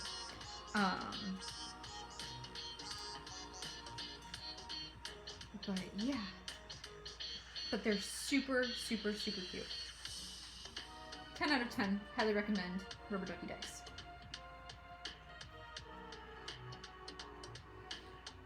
But I'm not sure what the shop name is that he bought them off of, because he bought them. I did not. I don't play, but I want a cool set now. I mean, there are so many gorgeous sets out there. Even if you don't play, everyone should have a pretty set of dice that they enjoy.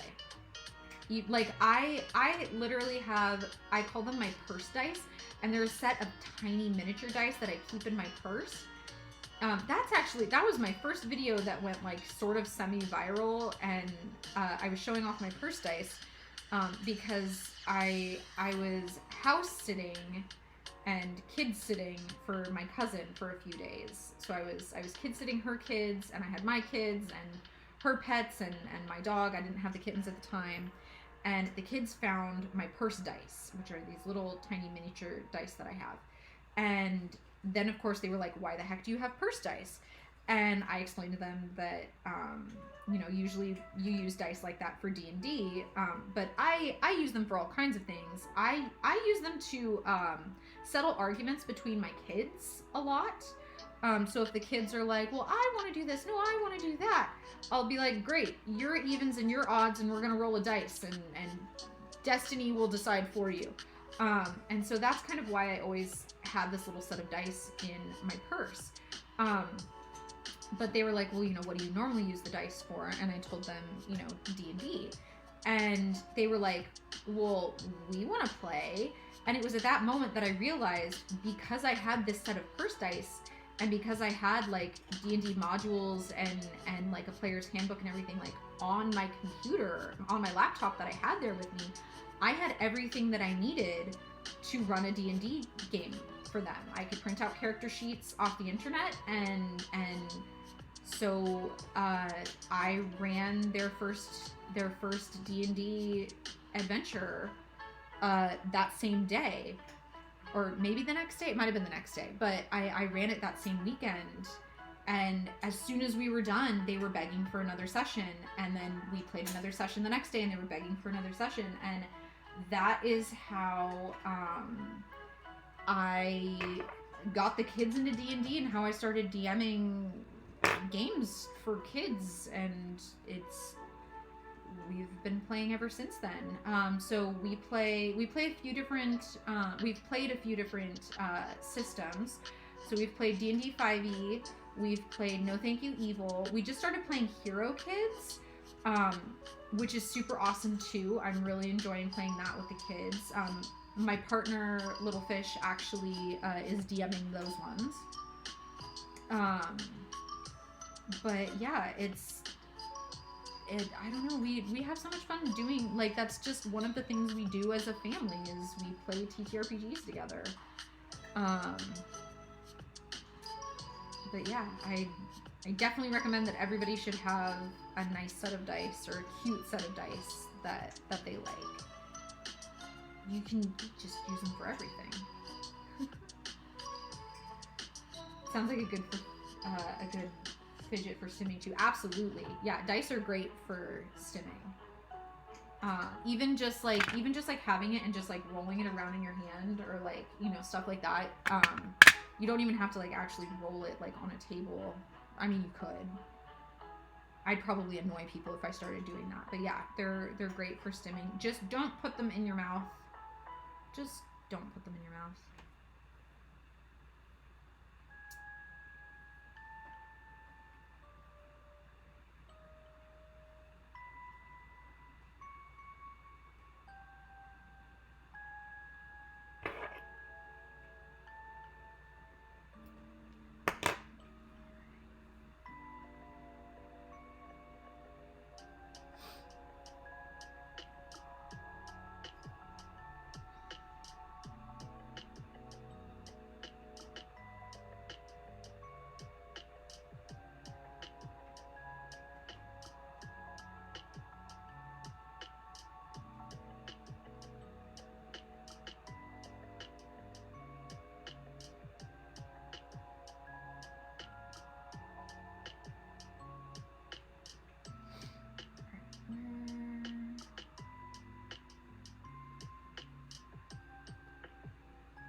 run out of Pokeballs again. I think that's the part of this game that I have difficulty with, is like the fact that you can't like see what you have.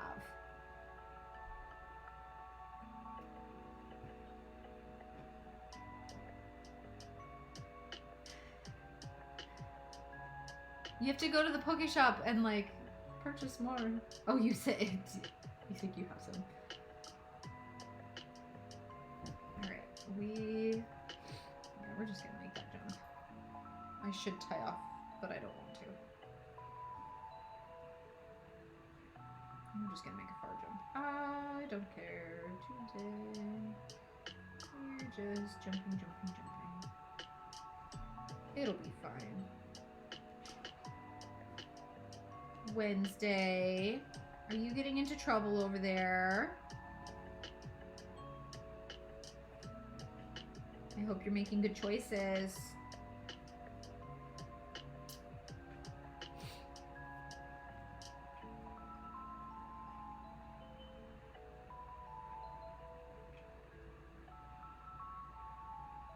You can see it in your panel, the extension.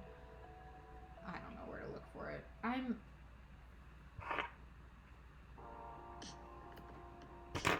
don't know what I'm doing. Do I look like somebody who knows what they're doing? Because if so, I'm just doing a very good job of fooling you. I'm wearing a bathrobe, for goodness sakes. Like, cats don't know how to make good choices. I mean, that's fair. I'm not convinced my dog knows how to make good choices either. I'm not convinced I know how to make good choices. I've just been winging it my whole life, and so far I'm still alive. So I don't think it's by skill. I think it's by sheer dumb luck.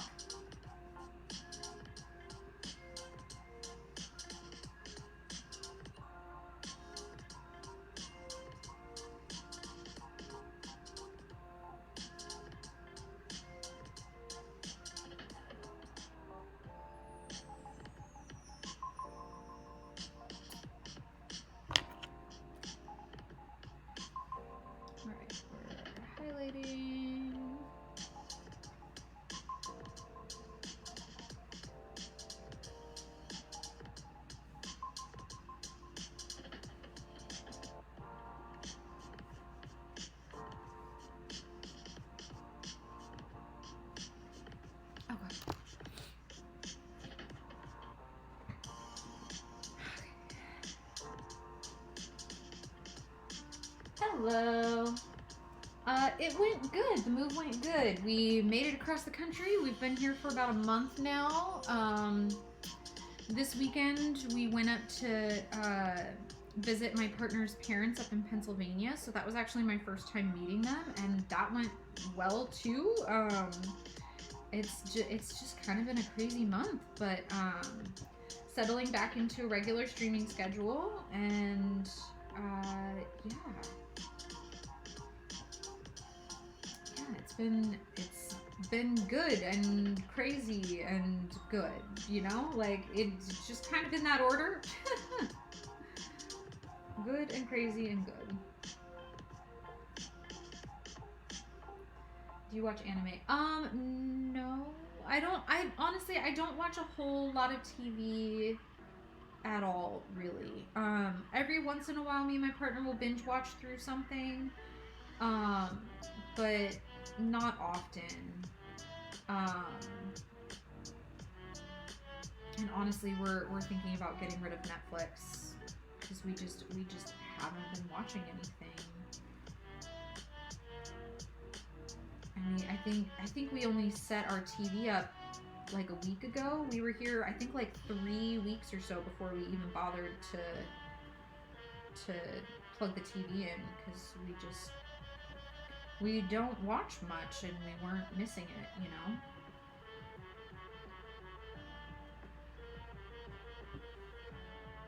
What's your streaming schedule? I have been streaming on Sundays and Wednesdays at 7:30 p.m. Eastern time.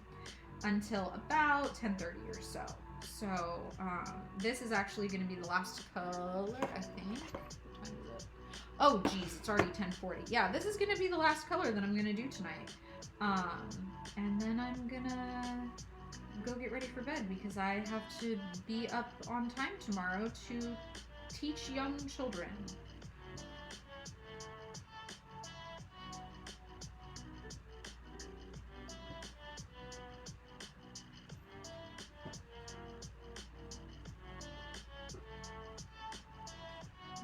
We're going not there. We're going up here. Is that where we're going? That's where we're going. There we go.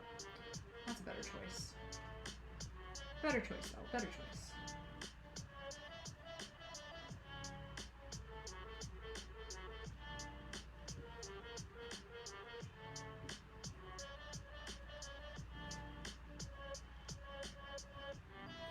Good to know I'll have to join more often. Aw, thank you. That would be awesome. I love it when all of you guys join me and like talk to me and stuff. I feel like I babble incessantly sometimes, but like when everybody like joins in the chat and stuff, then I'm like, oh yes, people are there, and I'm not just talking to myself. Because I would just sit here and talk to myself. There's precedent. Kitten? I swear. Yeah, I don't use Netflix either. Yeah, I mean, like, I think we watched, like, a comedy special on it the other night, but, like, that's, like, it. We just haven't. I mean, I know, like, part of it is because, like, we just moved in, we're still unpacking some boxes, and, like, getting some stuff set up, and, like, stuff like that, so, like, we've been busy, and also we've been, like, tired, so, like, the nights that I'm not streaming, I would be in bed already, and, you know, like, reading a bit before passing out, but I don't know, just TV has not been high on the agenda for us, for either of us, and the kids certainly don't need it. They do way better without TV. The glowing box. Ah! I got the thread caught on my ring underneath the...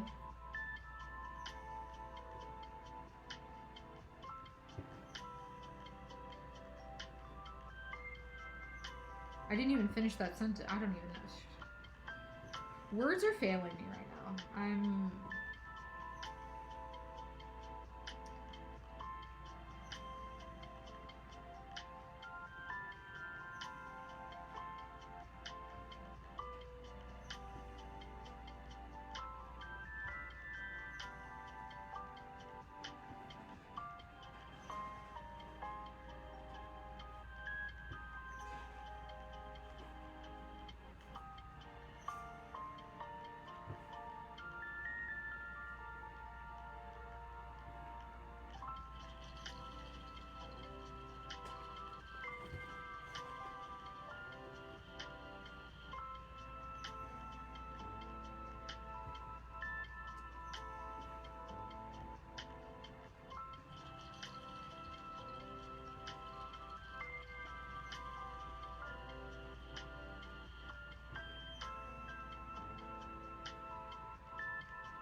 down to here.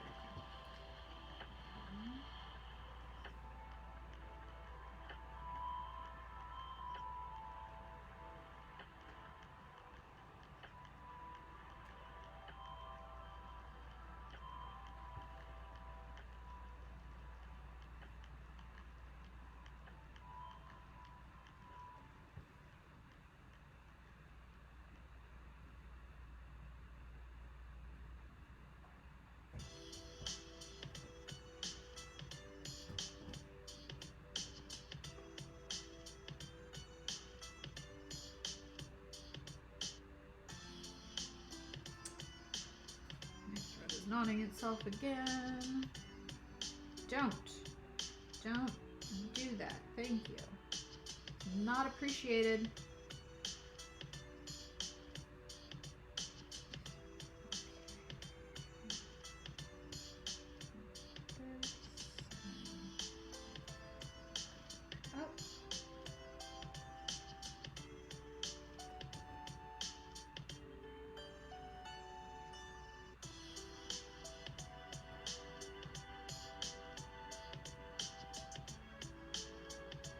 Liana, thank you for the follow. I appreciate you. And user Big String of Numbers, thank you for the follow. I appreciate you too.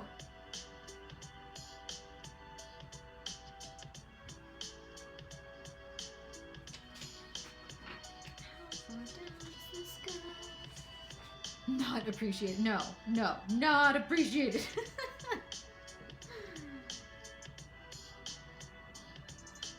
Oh no, does that mean it thinks that I do appreciate it and is going to continue?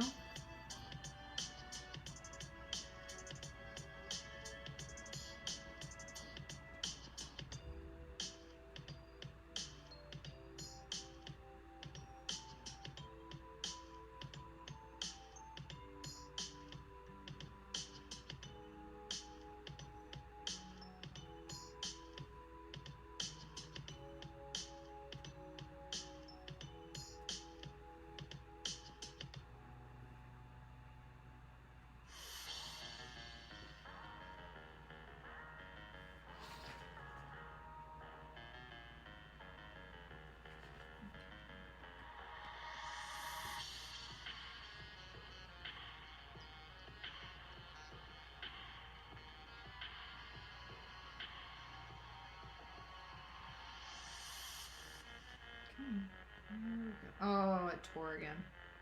I just freaking shredded. Snip. Clean snip.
Let me highlight a bit.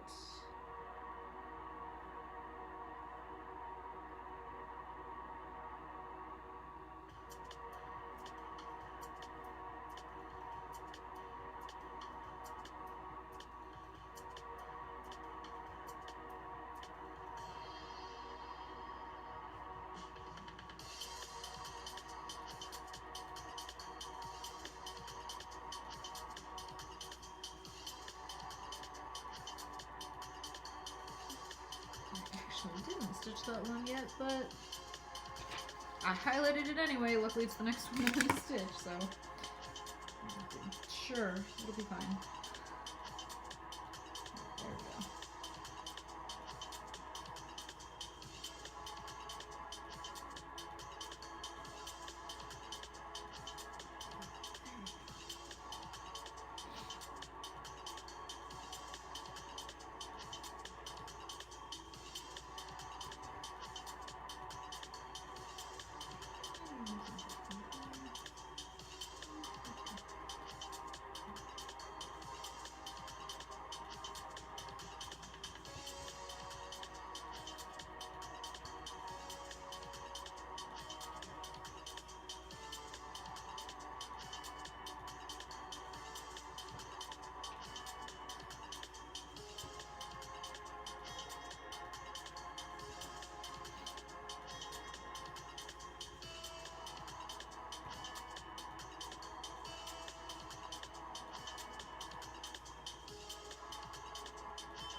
Far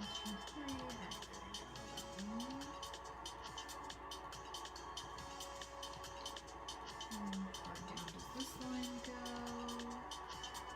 Okay, right there.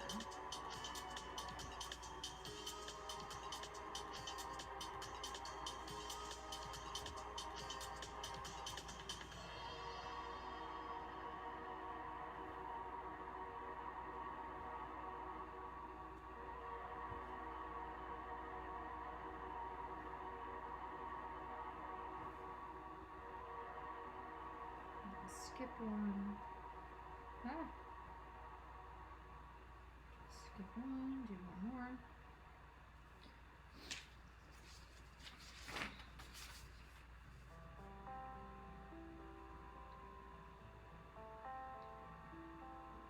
Jump over here. Finish off the bottom of this little foot. Hello, Rats in Trench Coat. How you doing?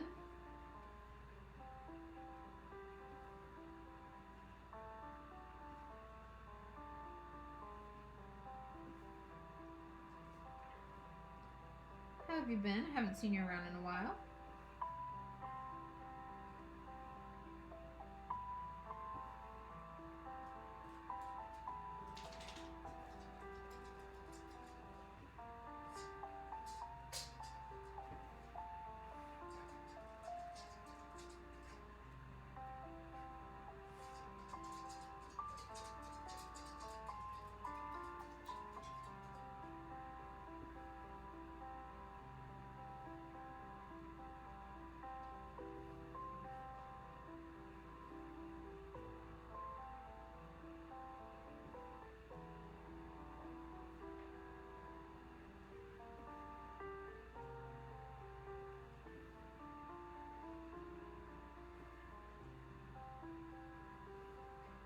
I'm not bad. How's everything with you? It's good. It's good. I just got back from spending the weekend with my partner's family and meeting them for the first time, which because of COVID, next week is our 3-year anniversary, and this is the first time I got to meet his parents and his sister, and I'm going to get to meet his other sister next weekend. Just because with COVID we weren't able to fly back and see that, or see them for a couple years, and then all last year when we finally could have flown back, I was in the middle of custody battle with my kid's dad. And that was like a whole thing. But anyway, yeah, so I finally got to like meet them for the first time, so that was like really, really nice, and they were so excited to meet the kids, and like the kids are excited because now they get a third set of grandparents, and they're just super stoked to be, spoiled. But it was really, really nice. It was really lovely.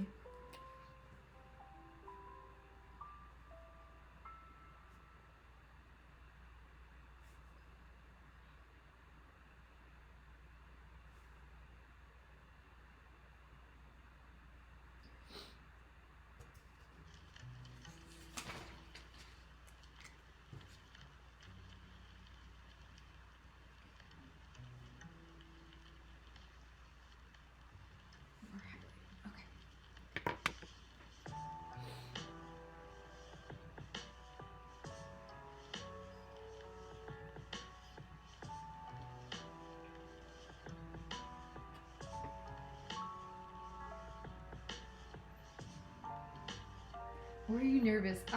Yes.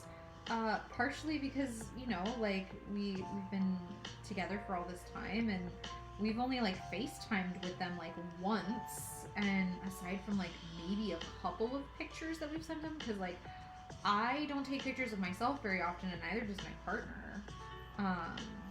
We had sent them pictures of like the kids and the kittens and the dog and like stuff like that, but we hardly ever send them like pictures of ourselves and stuff.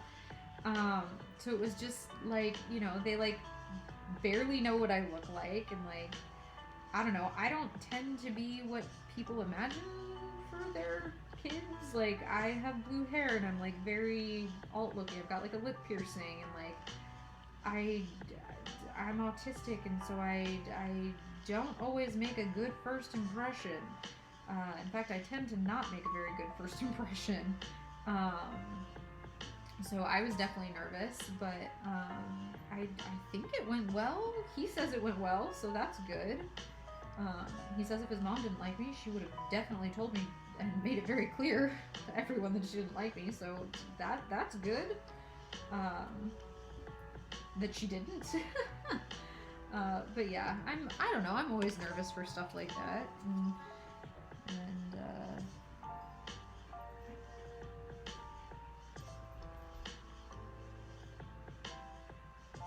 you know, and like, and it wasn't just like, you know, oh, I'm meeting them. It was also like, I'm meeting them and we're staying at their house for the weekend. So like that, like kind of ramps it up another little bit of level of like not just meeting, but just being there. But this is my last stitch of this color, and that means I'm gonna be done for the evening. I'm just gonna tie off. We're gonna trim our thread, and I'm gonna.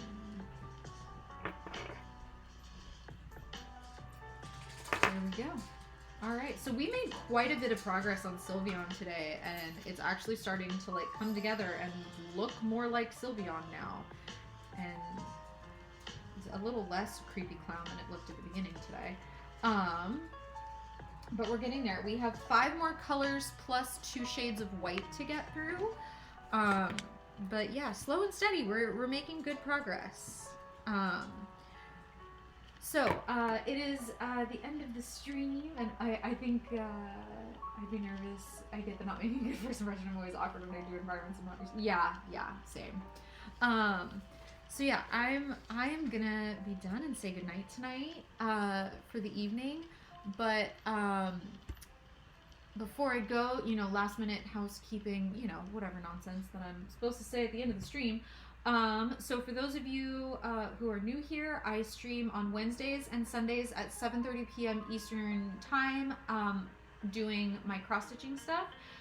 If you want to watch on Twitch, it is the same as my tag here, except the 0 in Alphabet Soup is an O, or I'm sorry, the O in Alphabet Soup is a 0 on Twitch, it's an O on TikTok. So for those of you who are on one or the other. I make and sell all of my own patterns. So if you are interested in learning how to cross stitch, I do have a link in my bio for my how to cross stitch guide. Link in bio for those of you who are watching on Twitch. I just posted that. That's what I mean when I say link in bio. So I do have a link to learn how to cross stitch. I'm also working on the cross stitch video tutorials that I'm releasing on TikTok. I'm hoping to do a couple of videos a week and be producing those to teach you guys how to do it for those of you who are visual learners. So if you would like to get access to your own patterns, I have a few different ways you can do that. I have my Etsy shop where I sell my patterns for $5 a piece. I also have my Patreon. At my $7 a month tier, you get access to all of the 3 original starters plus Pikachu, so Bulbasaur, Charmander, Squirtle, and Pikachu. You get always access to those at that level, and then I also release 2 other patterns a month, and those rotate out. So this month it is Venusaur and Blastoise as the 2 extra ones. At my highest tier is my $12 tier, and that actually gets you access to my full library of patterns that I've released so far, including exclusive ones that are not available on Etsy or at that lower tier.